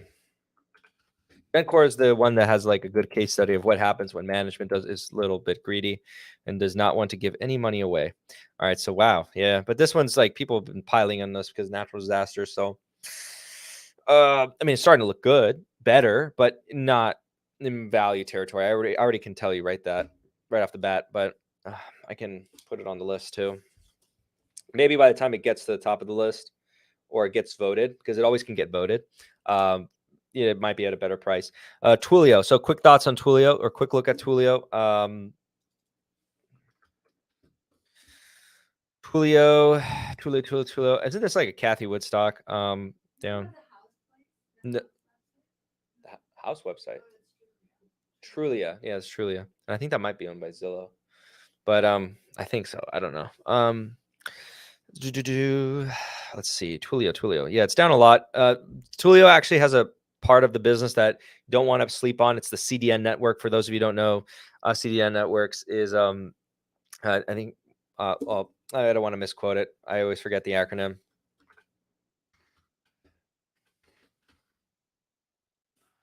Yeah. CDN network. I just want the abbreviation. Yeah, content distribution network. That's what it was. Content distribution network. So Twilio has a large capability to compete in content distribution networks, and that includes, the likes of Fastly, Cloudflare. So don't actually underestimate Twilio's ability to do that. Twilio had Twilio Quest. If anyone wants to go learn how to code, you should check that out, by the way. But yeah, my quick thoughts on Twilio is interesting business line. It actually, I think, competes with one of my stocks, Egan Corporation. I won't really talk about them too much, but just bring them up because I think they compete somewhat, and this is the big boy. So some of their prominent customers, these guys, is Twilio, is Uber and the like, and they're pretty much, they are necessary companies. Moat, I'd question the size of that moat. I'd probably have to take a deep look on this one, and it is already on the list, so I'm not writing it down. Is there a video about Oatly to come? Yes, it's actually very close to the top of the list, and for good reason. It has been requested so many times. So that is, yeah, that's the thing. um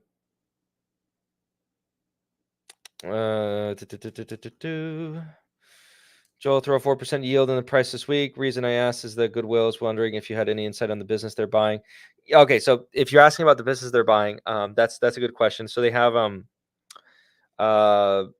what's it call it? What's the one? Tableau. So Tableau was recently being used, I think, in most of the big four accounting firms, for example, and a lot of them are switching now to Alteryx. I know that from inside information. But yeah, they're making the switch over to Alteryx, and so Salesforce, despite buying Tableau, and by the way, in universities now they actually teach either on Tableau or Alteryx, etc. Alteryx is known as like a low-code variant of data analytics platform, so it's really good to use, really easy to use.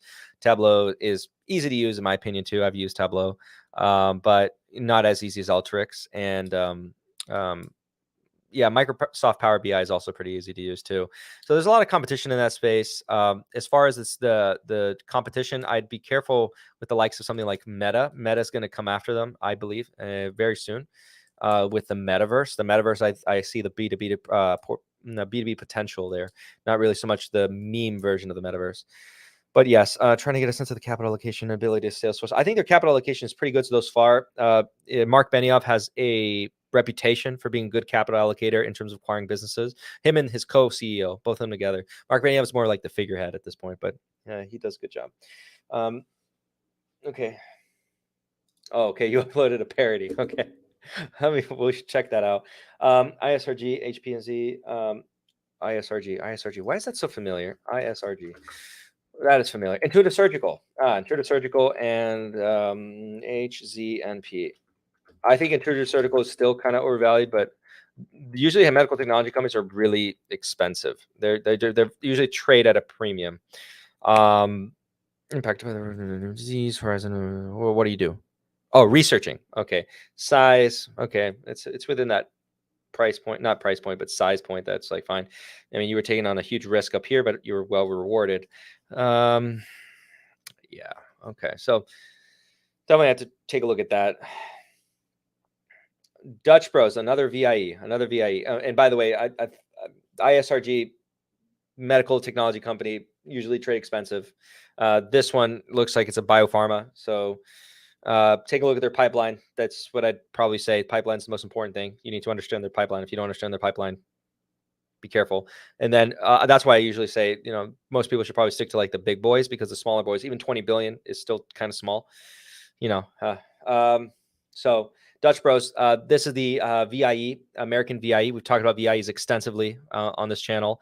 So not to bore everyone with what a VIE is, but VIEs can take many forms. It's an umbrella term to describe many different structures. Depending on who you hire to develop the VIEs can be very extensive and very intricate, very beneficial to, intentionally they were designed to protect the company over the shareholder, to protect the company actually from the shareholder. Now, that doesn't mean they're all bad or all terrible. I think another one is Interactive Brokers. That's another VIE. Rocket Mortgage or Rocket Companies. That's another VIE. Dutch Bros is another VIE. Dutch Bros. So you have to be careful with when you do your analysis. I'll just kind of show this to you. Dutch Bros stock. Okay, stock. And let me actually, I think what is their ticker? Oh my gosh, why did I get rid of them? Where are you? Okay, here you go. BROS. I think this actually picks up on it. So, oh, needed that neck crack there. All right, let it load in. Okay, cool. It picked up on it. So see this difference when the model picks up like this difference here, that means that there's a lot more under the hood, and you got to be careful with how you do an analysis, because it might look cheaper than it really is, or might look more expensive than it really is, depending on what direction it's really going. So basically, there's a lot of shares that are owned by some other thing that you don't know, and the stock itself has a market cap of 1.3 billion, but the real market cap is off to the right. So you got to be careful with that, just to be clear. And by the way, in a VIE structure, this might even be wrong, because actually it might even be bigger than that, just depending that it's not even picking it up. Okay, because again, VIEs make things just that much harder to be accurate on. No, I usually do them Tuesdays. I don't always do Q&A style. Sometimes I have guests on, so you can look out for like Rob, the Popular Investor. He's going to come on at some point. We're going to be talking. And that's going to be nice, I guess. This session, I learned a lot from your in-depth analysis and the techniques. Oh, no, you're welcome. Thank you for asking the questions, Mandy. LLCX, or what is this? Can you do a spreadsheet for FCX stock? Listen to you and strong man. Thanks for. Oh, you're heading to bed? Oh, you're not heading to bed. Okay. Can you do a spreadsheet for FCX stock? Okay, so I'll see what pulls up. Oh, FCX. Okay.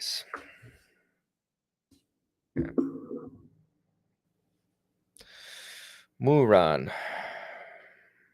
I don't know if it's loaded in or not. I don't know what the price is. Okay, I think that is the price. All right, so yeah, it implies 15.56% upside. Cool. Growth rate's been there. Let's take a look at that. Cash flows there. Shares outstanding a little bit diluted, but flat more recently. Nothing, not picking up any risk there. Return on invested capital pretty strong. Return on equity pretty strong. Return on assets pretty strong. I don't even know what this business does, to be honest, though. So like I can't really make a judgment on that. Sentiment's pretty good. Okay, so it's a commodity stock. Okay, I already can tell there. So if it's a commodity stock, I'm not your best one for that one.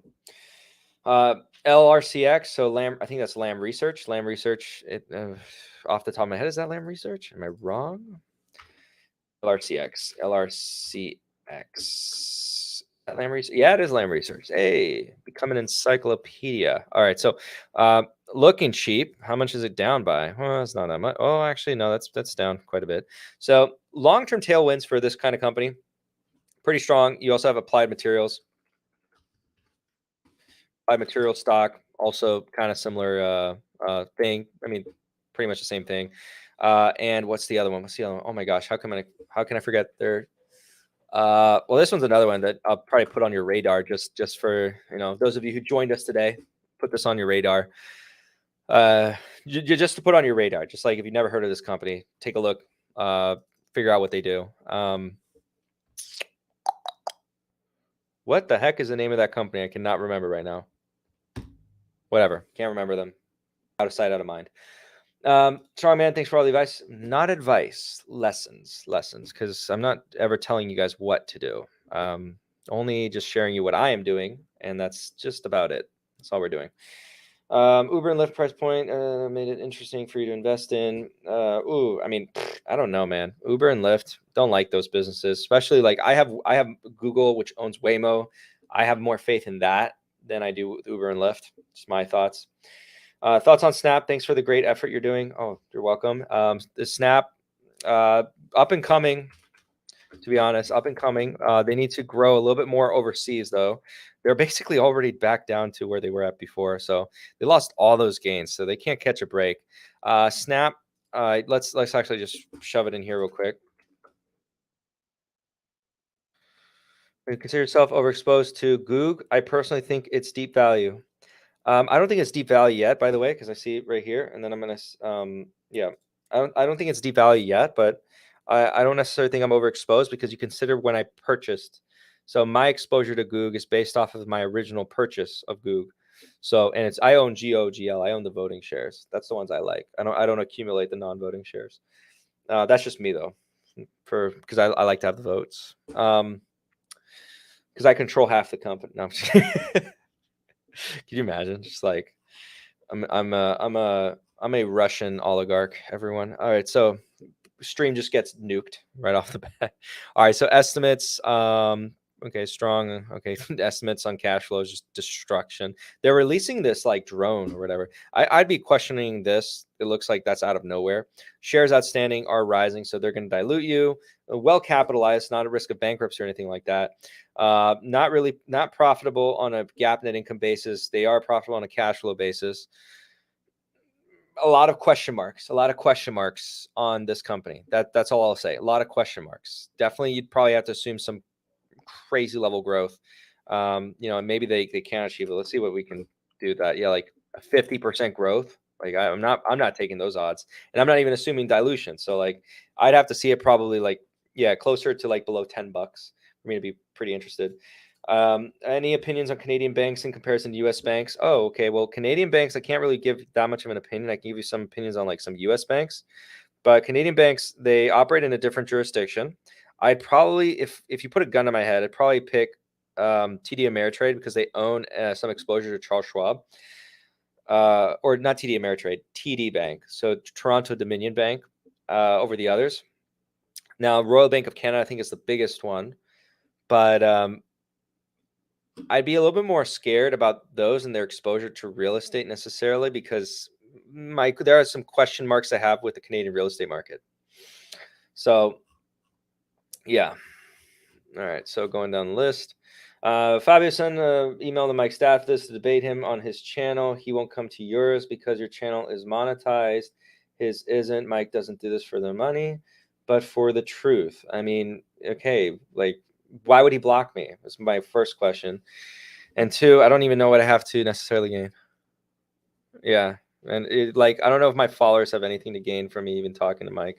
I mean, I actually did try to, again, comment on the thing, like saying, is that 10K for anyone? Because how about this? Communicate with him and ask him if the 10K is for literally anyone, and then we can maybe talk. And maybe sweeten the deal to 50K or something like that. Warner Bros. Discovery. Yeah, again, I'm going to be talking about that with Popular Investor, so I'm saving that one. I'm not Canadian, Cecilia account. Blah, blah, blah, blah. Contribute to the maximum $6,000 per share. Would you 60 part portfolio? Is it safe part? Whoa. I'm a Canadian. Cecilia is an account to not get tax. Okay, so like Roth IRA, but you can only contribute a max. Yeah, so like literally like a Roth IRA or an IRA to put risky part of my portfolio in it or safe part. Look, that's your retirement. I mean, No, like I can't give you that kind of statement, right? Because that's constituting some financial advice, me telling you what you would do, what you should do.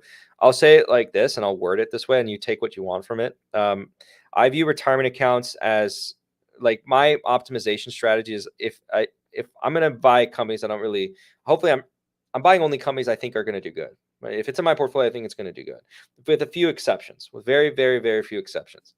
Um, I like to strategize it so that my companies that pay me dividends go into the retirement accounts. Companies that don't pay me dividends, I like to try to put as many of those as possible into, like for example, let's say I have 5,000 available cash in a non-retirement account, 5,000 available cash in a retirement account, and I'm trying to buy exactly $5,000. See, like the scenario is perfect. $5,000 exactly in a stock that just so happens to be paying a dividend. I will probably go out of my way to utilize the $5,000 in the retirement account over the $5,000 in the non-retirement account. That's just me, because then I get the full benefit of it. I don't like to have, personally, me, if I can help it, too many non-dividend paying stocks in my retirement account. It's not like I won't do it, but like, I hope you get what I mean. But so I don't know what you mean. Like, you like put the risky risk is probably, I define it, risk as uncertainty. So is the liquidity pump and crunch knee retail investors with the stimmies buying stocks? Oh yeah, no, that was part of the liquidity pump. Liquidity pump was there. So fiscal policy is what can affect liquidity within the market, as well as lending growth and margin velocity. So margin growth velocity, so how quickly it's growing. And so when you take all that into account, you can kind of see we were kind of like a perfect storm, and we just need a little prick, a little touch, and then kind of everything kind of fell apart in that sense. So yeah. What about REITs, tower space like American Tower Corporation? I love that one. And their CEO just went to Lockheed Martin. So cash cows and companies get paid start of the year expense. Yeah, they're cash cows essentially. REITs are cash cows by essentially. I'm about to start highest stress swap, so I switch individual stock picks to VOO. However, it's down 6% already, and I'm thinking about selling 50% cash, 50% VOO. What's good if you have no time? No, yeah, index funds, but like, okay, so different index fund strategies depending on the person. Like, Strongman can attest to this, that a VT strategy basically takes any thought whatsoever, any threat, stress, thought whatsoever out. You actually, the idea behind it is that you reduce also intra-country volatility. So you get exposure to different countries. Some people are going to argue, and I'm going to try to represent all arguments, that VTI is superior because a lot of these foreign companies are not as good, and a lot of the top companies within the VTI index or ETF are they are focused on these large companies that are already global companies. Like I like to say, these big American companies, they're not American companies, they're global companies. So VTI, some argue that you're still getting that global exposure because they're doing business everywhere in the world. And so you're getting cross currency exposure because you own those businesses. And VT is, it has a huge weighting already to actually American companies. But again, the argument to go VT instead is you go across the entire world, and it's more like a pure entire market investing, even though it doesn't technically have every single stock that's traded, but it has enough that you could say you own the entire market. And it lets the dominoes fall where they may, and then it takes just you put it basically on autopilot and more of a goal of capital preservation. Like it might underperform the SPY here and there, or maybe even over a 10-year period, but you got to think about the goal. It's like when you go to your financial advisor, they're going to kind of try to customize the plan to fit your needs per se, because every person's like different, right? So you have to consider what specifically is your goal. Some people don't necessarily want to focus on they want to remove as much volatility as possible. If you remove that, you're probably going to sacrifice maybe some gains, right? But you get that peace of mind, you get that lower volatility. And then depending on like what age you are, all these things like just play come into effect, right? So that's something that you're going to, have to figure out for yourself if you're managing your own finances. My currency exposure for yes, it is very high. It is very high. Yeah, it is very high. That's the risk behind it. SBA new tier investment, in my opinion, their growth is tied to China. Yeah. Oh, I actually forgot to mention that. I did forget to mention that. Yeah, and that's I already.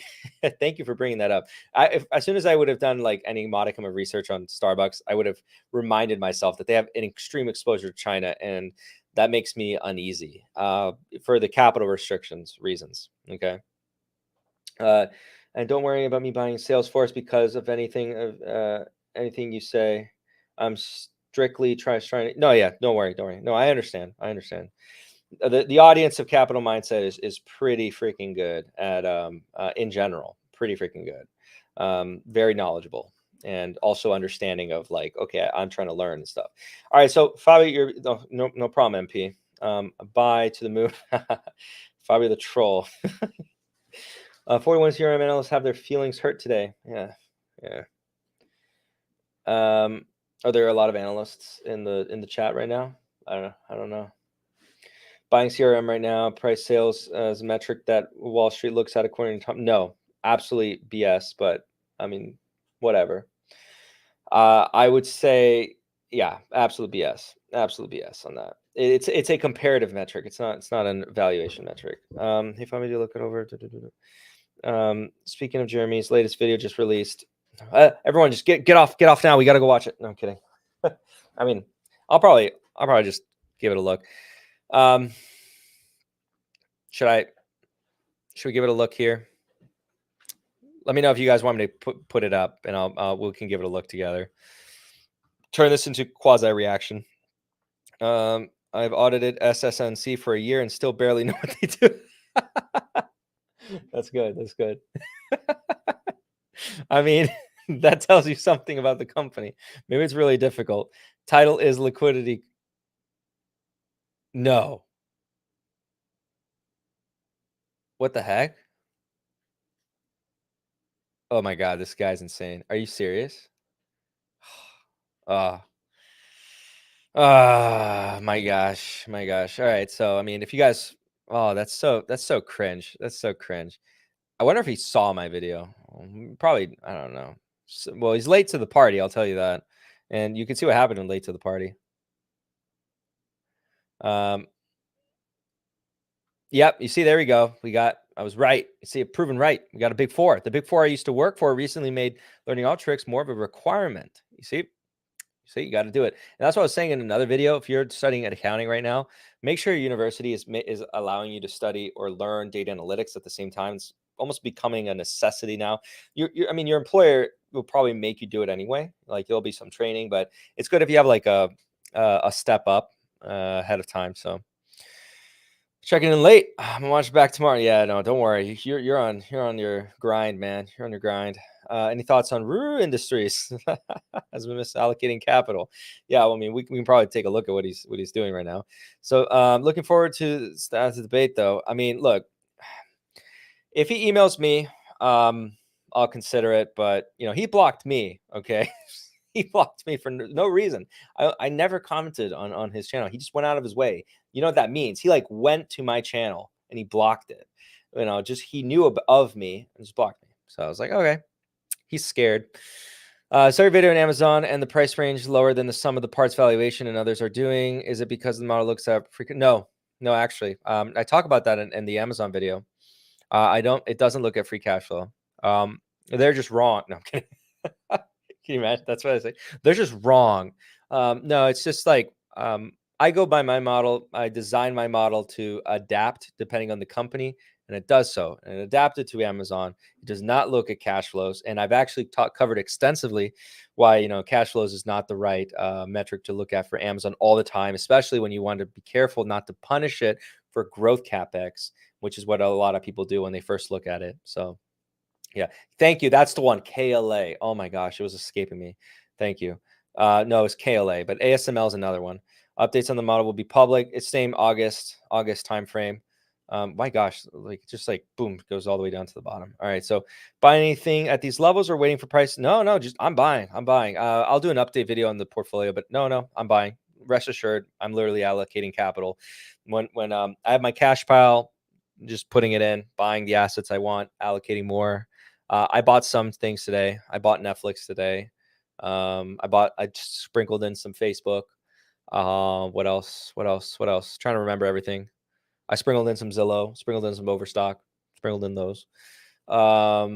Sprinkled in some Magna as well. So yeah, no, it's good. Nicholas asked about Canadian banks. Pretty dope because TD sounds like a titty bank. If you say it with thick enough Quebec accent, I'm gonna ask a Quebecan to say it then. That's pretty funny. No, I don't ever short stocks, but I might buy puts because I like the limited downside, but the good upside still, and benefiting from a downtrend. But it depends on the premium because yeah. Bacon, I see your comment. You keep saying I need sleep and food. I love it. All right, so selling deep out of the money puts on QQQ every other day, making my Roth IRA look pretty nice. Very good, and it's in a tax advantage account. Very smart, very smart. Selling French TFSA tax-free savings account has maximum contribution, also distribution, dividends, perks. If you can max it out, there you go. All right, there you go. Giving some people whoever's French. Oh, to whoever posted about that. What price would you Airbnb out? Personally, I like it at a 50% drop. I have not looked at Airbnb. I like the business though. I kind of like, okay, so I like Spotify and I like Airbnb. Those are two companies I have to get my head around before I can actually come out and say, these are the prices I want to add to. Pretty good, but yeah. All right, so a REIT CEO went to Lockheed Martin. Managing buildings have to do with aerospace. Oh, okay. Here, I'll tell you. Actually, everyone who left doesn't get this. Spiel. So you guys know I have a position in the portfolio called Aerojet Rocketdyne. Okay, so that was a company that was going to be acquired by Lockheed Martin. Lockheed Martin has CEO who comes from a REIT, specifically American Tower Corporation. Okay, so let me actually pull this up. Aerojet Rocketdyne. Got to go to the company's website, and then I'll show you guys. Okay, so check this out. Bet you guys didn't know about this stuff. So they have a whole spiel going on with Steel Holdings Corporation, and Steel Holdings, as of the 5th, so last week, they were starting the process to acquire about $1 billion worth of shares. And this was made public the week before that. And I mentioned that in the Discord community when people asked about it.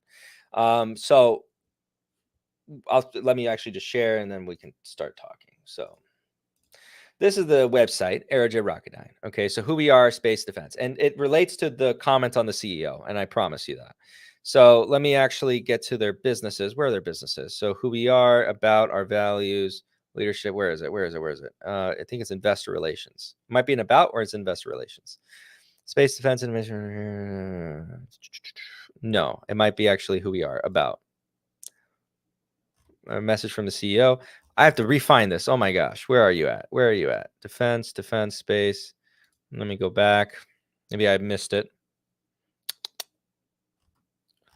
Rocketdyne. Oh, whoa, wait. That's right. I'm on the wrong place. I have to actually go to this website.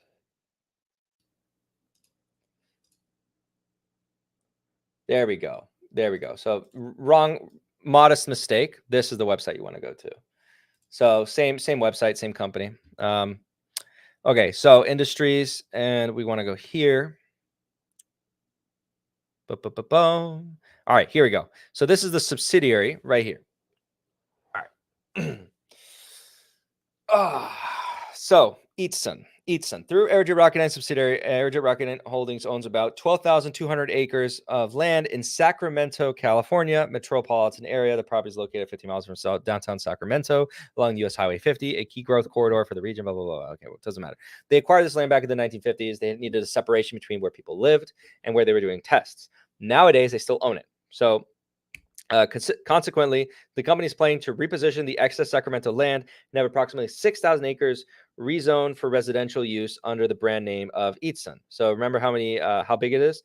So about half of the land, they're going to reposition it for residential.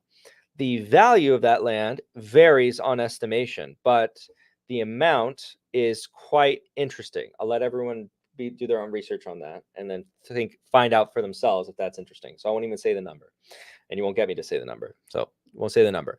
Now, we have the CEO of Lockheed Martin wanting to purchase this company, knowing that this asset is underneath that all, and also wanting to buy Aerojet Rocketdyne, which is the rocket company. And I think 75% of solid rockets are actually made by this company. And so solid, by the way, is for military purposes, and liquid is for the ones that we put into space. All right, so in premise, or to the point, Lockheed Martin wanted to buy them. CEO has experience in real estate. CEO sees they own these assets. They could acquire this company. Hypothetically, if they had succeeded, they would also own Easton, and they could sell off Easton for whatever it was worth and consider that basically the discount. And, again, go look up the potential value of that. So you have Steel Holdings, who kind of recognizes all this and wants to kind of shake things up, fire the board, and they're currently going through a fight. That's basically it. All right. So now you're kind of all up to date. Okay. So do you RSVP or view more? I forget what RSP is. I forget which one that one is. Let me see. Mesco. Oh, so I guess they're. No, I'd probably go whichever one has the lower expense ratio. Are these yeses for the reaction to Jeremy's new video? Because they're just random yeses, so I assume it's to my question. Okay, so do PayPal valuation using the years of 4.2 EPS rather than last year of 3.3 EPS. There'll be a 50% increase in EPS a year, according to analysts. Okay, I mean, I actually have to redo PayPal, by the way, because I actually was assigned PayPal, so I have to actually look at PayPal. So I was going to do an update video because I was going to do a lot more in-depth research. You need sleep and food. All right, so I'm going to assume the other yeses were to us looking together at the Jeremy video. So I'm going to pull him up. I'm going to see if the audio works. If the audio doesn't work, then I apologize, and we shall not do it. Okay, so what do I have to look up? Financial education. Okay, no, he called it, we have a liquidity crisis. Yeah, so I bet you he doesn't really actually know what's going on. Okay, I thought for a second he like took the name. And I was like, no, I trademarked it. No, I'm kidding. No, that'd be funny. All right, so let me pull him up. All right, so let me share screen, share system audio. All right, I hope this isn't like crazy laggy. If you have a guest, they will hear themselves. Oh, that's fine. All right, so here we go. This is the video here.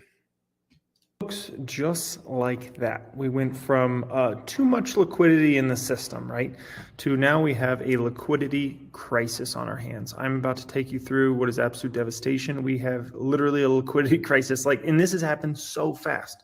And this is how it happens in the economy, and this is how it happens in the markets, right?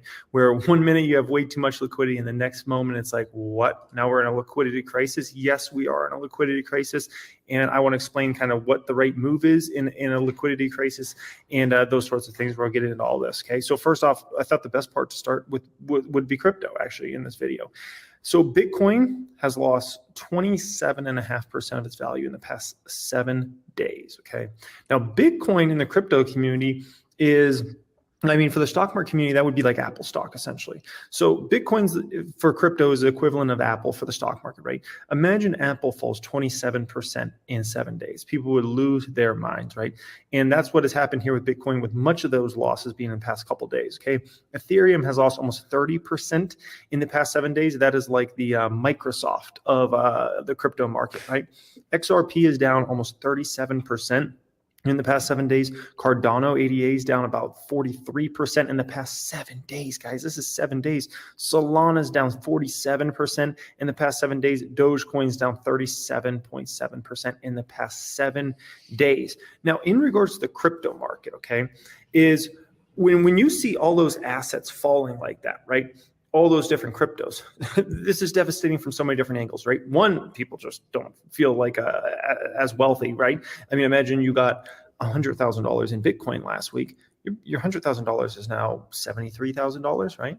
You had $100,000 in Ethereum last week. Your $100,000 is now 6,000 or whatever it is. No, actually, Ethereum was down almost 30%. So now you're at like 70K, 71K in a week, right?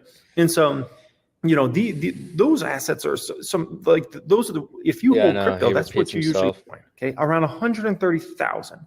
They are the biggest public holder you'll pretty much find for a public company, at least, right? And let me just bring them up. Oh, wrong one.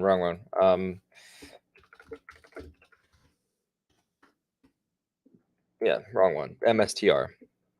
So just to show you guys this real quick, yeah, because they have so much in Bitcoin, and now they're getting absolutely shafted there. The thing with this MicroStrategy is they are highly kind of leveraged into Bitcoin, essentially, right? And so MicroStrategy looks like a genius when Bitcoin's going up. Let's be very clear about that. It's like super smart, right? And it's like, imagine Bitcoin's at 100,000 a day. MicroStrategy is like, oh my gosh, how is this? This company took on leverage to buy Bitcoin, just so everyone knows. So they took on debt in dollars, and then they purchased an asset, a very volatile asset, let's just say that. And we're calling it an asset, but they bought an asset. So smart. But let's be quite clear. In a liquidity crisis, this doesn't look so smart. Recently they bought a whole bunch of Bitcoin. They took out a $205 million loan, and that's just the tip of the iceberg. Like the amount of the financial situation for MicroStrategy has basically either been issuing shares or taking out loans and these sorts of things, taking out equity to essentially buy Bitcoin. Okay, and it's probably the highest, risk thing I've ever seen a public company kind of do, to be quite honest. And once again, if Bitcoin goes crazy over the next few years, like they look like a genius. But there's a possibility that MicroStrategy has to basically liquidate Bitcoin at some point in time if this starts to get much uglier. Okay, and here's the thing: their current price, as far as like what their average price is, from my understanding, it's in the 40s. Okay, so they're massively underwater. I don't have OCD, but do you guys see like the logo in the bottom right? That it's like not aligned. Like he just put a bunch of lines, and that's his like business logo, from my understanding. It's like I think I talked about that before. It's like I hope he never paid anyone for that, because it like really bothers me. And I know I don't have OCD. Usually stuff like that doesn't bother me. It really bothers me that it's not aligned. Water right now. What I've also heard is they could be potentially getting margin calls around 21,000. So if they hold 100, also it might be 50% or point. Then again, we don't know how much leverage is really. We don't. Is Tesla make or break based upon their $2 billion of Bitcoin? No. Okay, but they could take a very negative impairment charge if Bitcoin continues to fall, right? And it just kind of leads to the I guess you essentially has been more vicious to me than the fall of 2018 dip or crash or correction, whatever we want to call it, bear market. I already took a look at this, by the way. So interesting to note, the fall of 2018, his assets were vastly different in nature. I think he held some semiconductor companies that were pretty solid, already profitable, very little debt. He held Facebook. He held what's another one? I think he held a little bit of Tesla at that point. He held, he basically, in summary, he held a lot of assets that were profitable companies, well-capitalized companies, not, for example, Tattooed Chef. For example, Tattooed Chef, I said this in the video, it's better to actually calculate the survival timeline for Tattooed Chef because of the amount of cash burn that they had. I had an individual comment on the channel. It kind of just went over his head, I guess, but they only have about 50 million in cash right now in the books. They had over 100, almost 200 million in cash the year before. They did acquisitions and yada, yada, yada. But the point is there's still negative cash flow coming into the business right now. They're expensing more than they're bringing in. That has to give at some point. They can't just print money out of thin air. They got to dilute. And this individual said, I don't know why they would dilute. We just went over a ton of companies today, guys. How many of those companies were profitable and were diluting? Okay. So that's something I just don't get. And it doesn't make sense to me that, some people, that's how I know someone's like newer to the market. And that's why I'm not like hateful towards them or anything like that. The person was, I guess a little bit cocky and saying, "We'll see in 5 years." I'm like, okay, fine, whatever. Which that one treated me very bad. This has been way worse, okay? But the fall 2018 dip, if we want to call it that, 27% down we went on the Russell, 23.5% on the NASDAQ, which once again, we're already over 5 percentage points worse than that.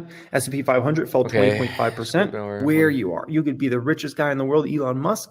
You could be the poorest guy in the world. Everybody has a limited amount of money they can put into whatever investments they want to put that money into. Amen. And in a liquidity crisis, it's vicious, right?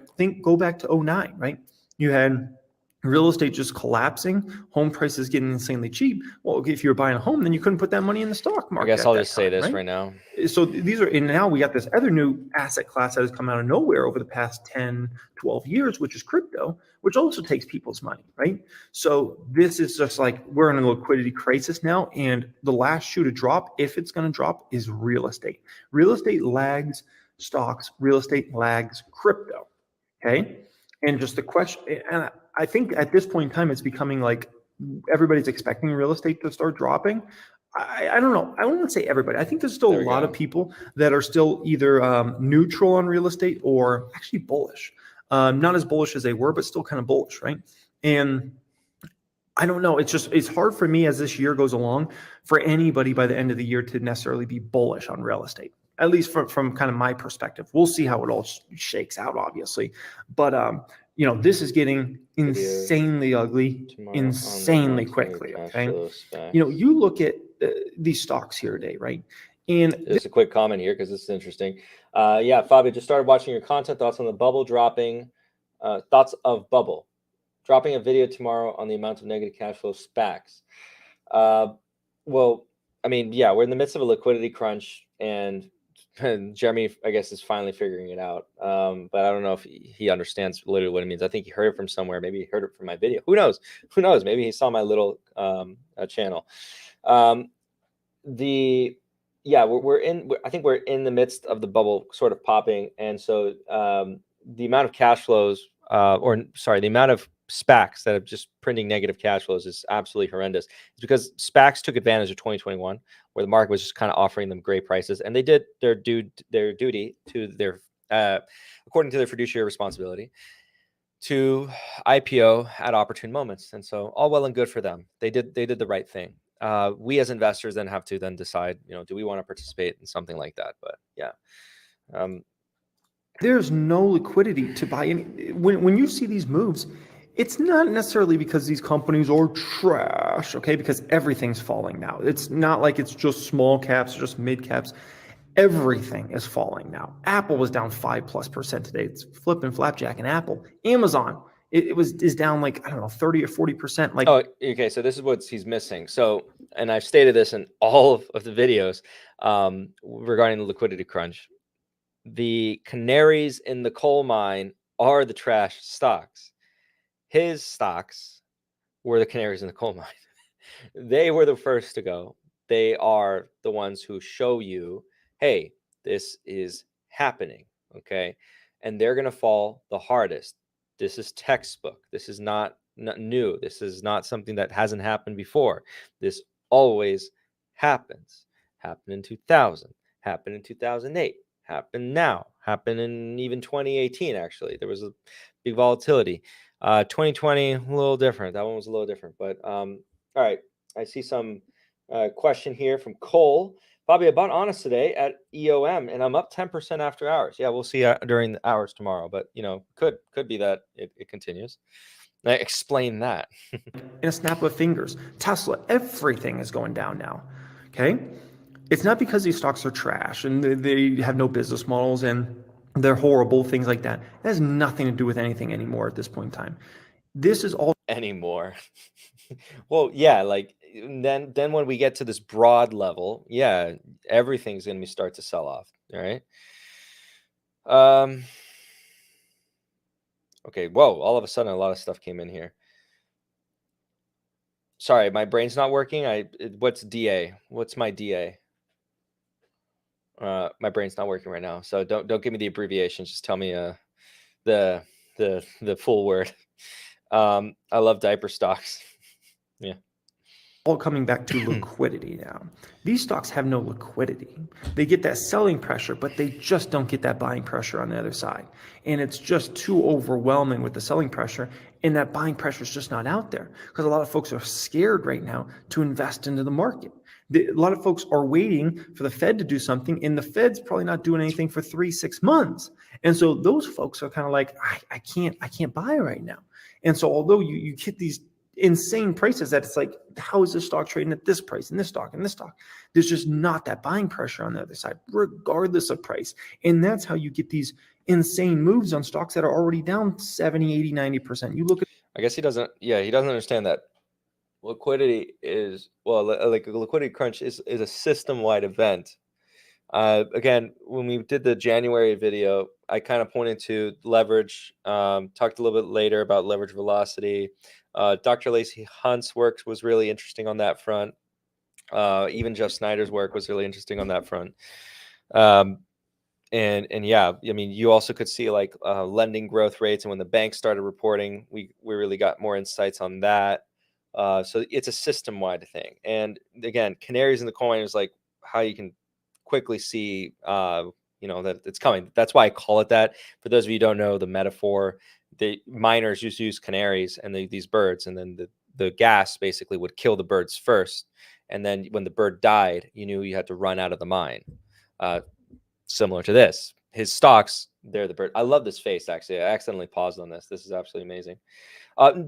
Francis, the stream is saved. All my streams are there. I never delete a stream. I don't delete anything. The streams are all there, every single stream, because in streams I have talked about certain stocks. There's a stream where I did mention briefly about Luna and stuff like that. So even though I did complain about it, that I didn't make a video on time, which I'm upset about, there was at least a stream where I talked about it. And as a content creator, you can see like this is a 2-hour stream. So already we're 2 hours and 15 minutes in. So I say a lot of things, and it's very difficult. People don't have enough time. So I have, as a content creator, like an obligation to be good at organization of information, not just vomiting information, which is something I've been getting better and better and better at. So just have videos with topics. look at a Unity down 37% today, a coin down 26%. And remember, 39% year to date. Tesla, I can tell you, and I've been in the Tesla community since 2018. I know a lot of people that are very highly leveraged on margin on Tesla. And the reason they are is because, let's be honest, since 2019, Tesla was a huge moneymaker. And yeah, we had some dips here and there, but it just ultimately over a 3-6 month span, it just continued to beast. And so a lot of people, they start leveraging, they start margining, right? I know a lot of people that are significantly margined in Tesla. If this baby continues to drop, it creates margin calls, and people have to sell shares at really bad pricing. Now, you might be on the other side of that and be like, oh man, I hope they get margin called. I would love to buy some Tesla for 400 or 500 or 300 or whatever, right? But we can't deny the fact that that's definitely a realistic possibility here. And I think I'm on record also saying this, by the way, that Tesla and Apple are kind of like the last bastions within this market. And so when you ask me, and I've already had a lot of questions. I see your question. Your question was, Fabio, what's your favorite American undervalued stock right now? I'll answer your question. So I apologize. It seems like I skipped over your question, but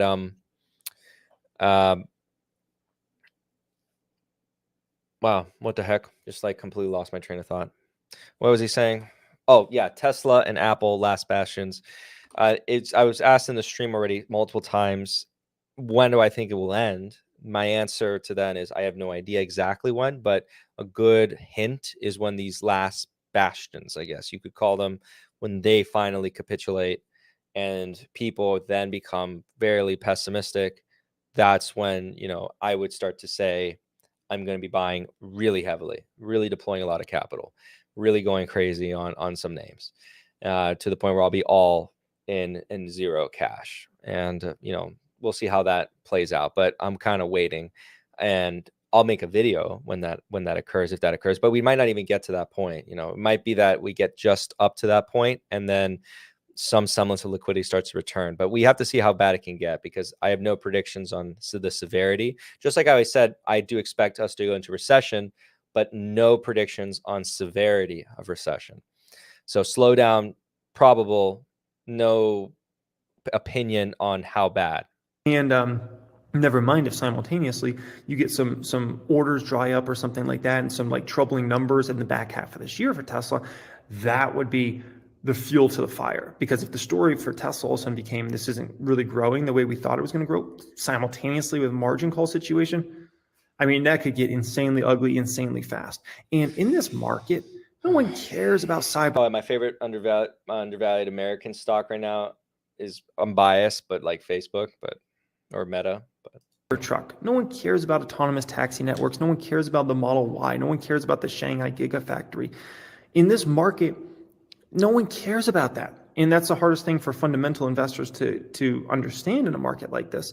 But just no one cares about that. It's just like sell it by any means necessary.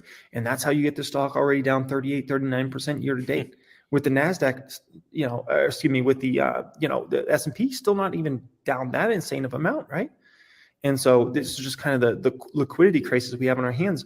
Netflix it's almost like he wanted to say crunch, I swear. Suddenly a trash business model. The valuation is extremely compelling on Netflix. One of the most famous. Netflix is another one I like, but brands. Oh, no, don't say you like Netflix, because then I have to sell my Netflix. This isn't suddenly a trash company.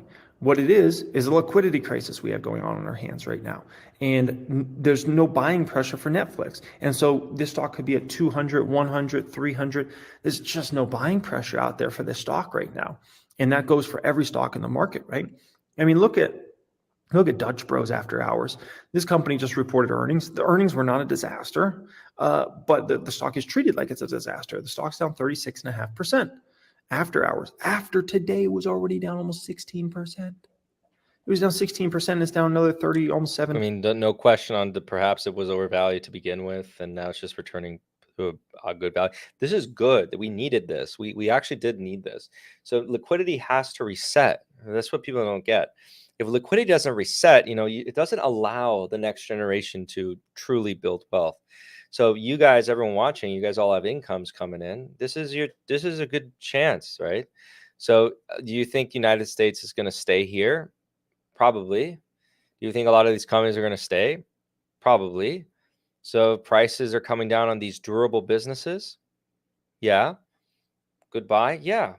Right. We also take a look at the consumer staple stocks. They're still holding up because those are the flocks to safety. This is textbook. This is textbook. This is what happens. This is actually what you learn in the textbook. So, I see another question to follow up by Meta. So let me actually get to this question. Okay, so Fabio, since Meta is your answer and you think that it's currently undervalued, are you accumulating at the current? Yes, I am. Or are you waiting for the market? No. You see, like I'm accumulating. I'm a person who I just pick a stock, I pick an asset I like, and I buy it. That's it. I buy it. I don't overcomplicate things. I just buy it. All right. So I don't buy all at once, but I like to buy and buy and buy and buy. And more money comes in and I buy and I buy and I buy. And I mean, watch or listen to my analysis to make sure I'm not a crazy man. Okay. Because we could say the same thing about something like Tattooed Chef. So you listen to the analysis of my Facebook or analysis and then Tattooed Chef. And there you go. Hey, Noam, here we go. What's up, Noam? All right, so this was the easiest crash. Yeah, it is. Jeremy is desperately trying to trigger a short squeeze. Yes, I would, for legal reasons, I'm not going to confirm or deny my opinion on that, but I would not be opposed to that idea. People, my people. That's good. It's just the way he talks that attract. I think so too. Yeah, I think so too. I wouldn't say he's a great speaker. I mean, does he inspire you to do stuff? Meta is not TTCF, most undervalued company out there. That's true. 6 a.m. here. Oh my gosh. Yeah, go to sleep, man. 1% after hours. We'll see. Maybe this is like another one of those stocks tomorrow that's all of a sudden down like 50, 55% or something like that. We've seen those stocks, Upstart and Desktop Metal, and some of those that fell 55, 61% the next day. Dutch Bros, really good company, really well run. But the valuation definitely got pushed for a while there, and now it's going to have a liquidity crisis. Not really necessarily in the fundamentals All of the right, business. skipping There's over no here. the biggest market cap in the world, and then obviously, that trend ended, and Apple overtook it, and all these big dog companies overtook it, and then all of a sudden you got this oil and gas company Alphabet, come my back Valphabet. and take back the reins of an oil and gas company being the number one biggest market cap in the world, and that's the market we're in right now, right? And the more risk faces, buy. All right, I'm gonna have to close it off here, guys. Stock out there. My wife. We do know that. Unless you're being a like, doomsday person and you just believe she's like gonna force we're me down off. for all of human history, right? Eventually the sun will shine again. We just She's don't know when tired. it is. And so you have to get to that other side. And He's right on that. this is the sort of market that just like my comment still stands. I'll like my own comment. I'll be that guy. I'll like my own comment. Not financial advice. Hypothetically, with $20 in a stock. Oh, hypothetically. You see, but you would have to create like buy ranges for yourself. Like you'd have to come up with like a strategy where you'd want to accumulate no matter what, and then you have to have a hunch that maybe it could fall further. And I would never like assume that it won't fall further. So then I like to not ever accumulate all at once. I'd rather miss the bottom than not have capital when it goes lower. I'd rather miss the bottom. Yeah, the sun will come up tomorrow. All right, guys, I have to close off the stream. We hit 2 hours in almost 30 minutes, so pretty good length, I'd say. Not the 4-hour length we had once, but I also got to keep these a little bit not so long so I don't run out of time, so I can do more consistent streams, okay? So, real quick, is Google undervalued currently? It is less overvalued, but I'm not accumulating just yet. I might be nibbling. I'll tell you that. I might be nibbling, all right? Okay. Oh, okay. I'll give my best. My wife's staring at me. She's like, "No, don't do it."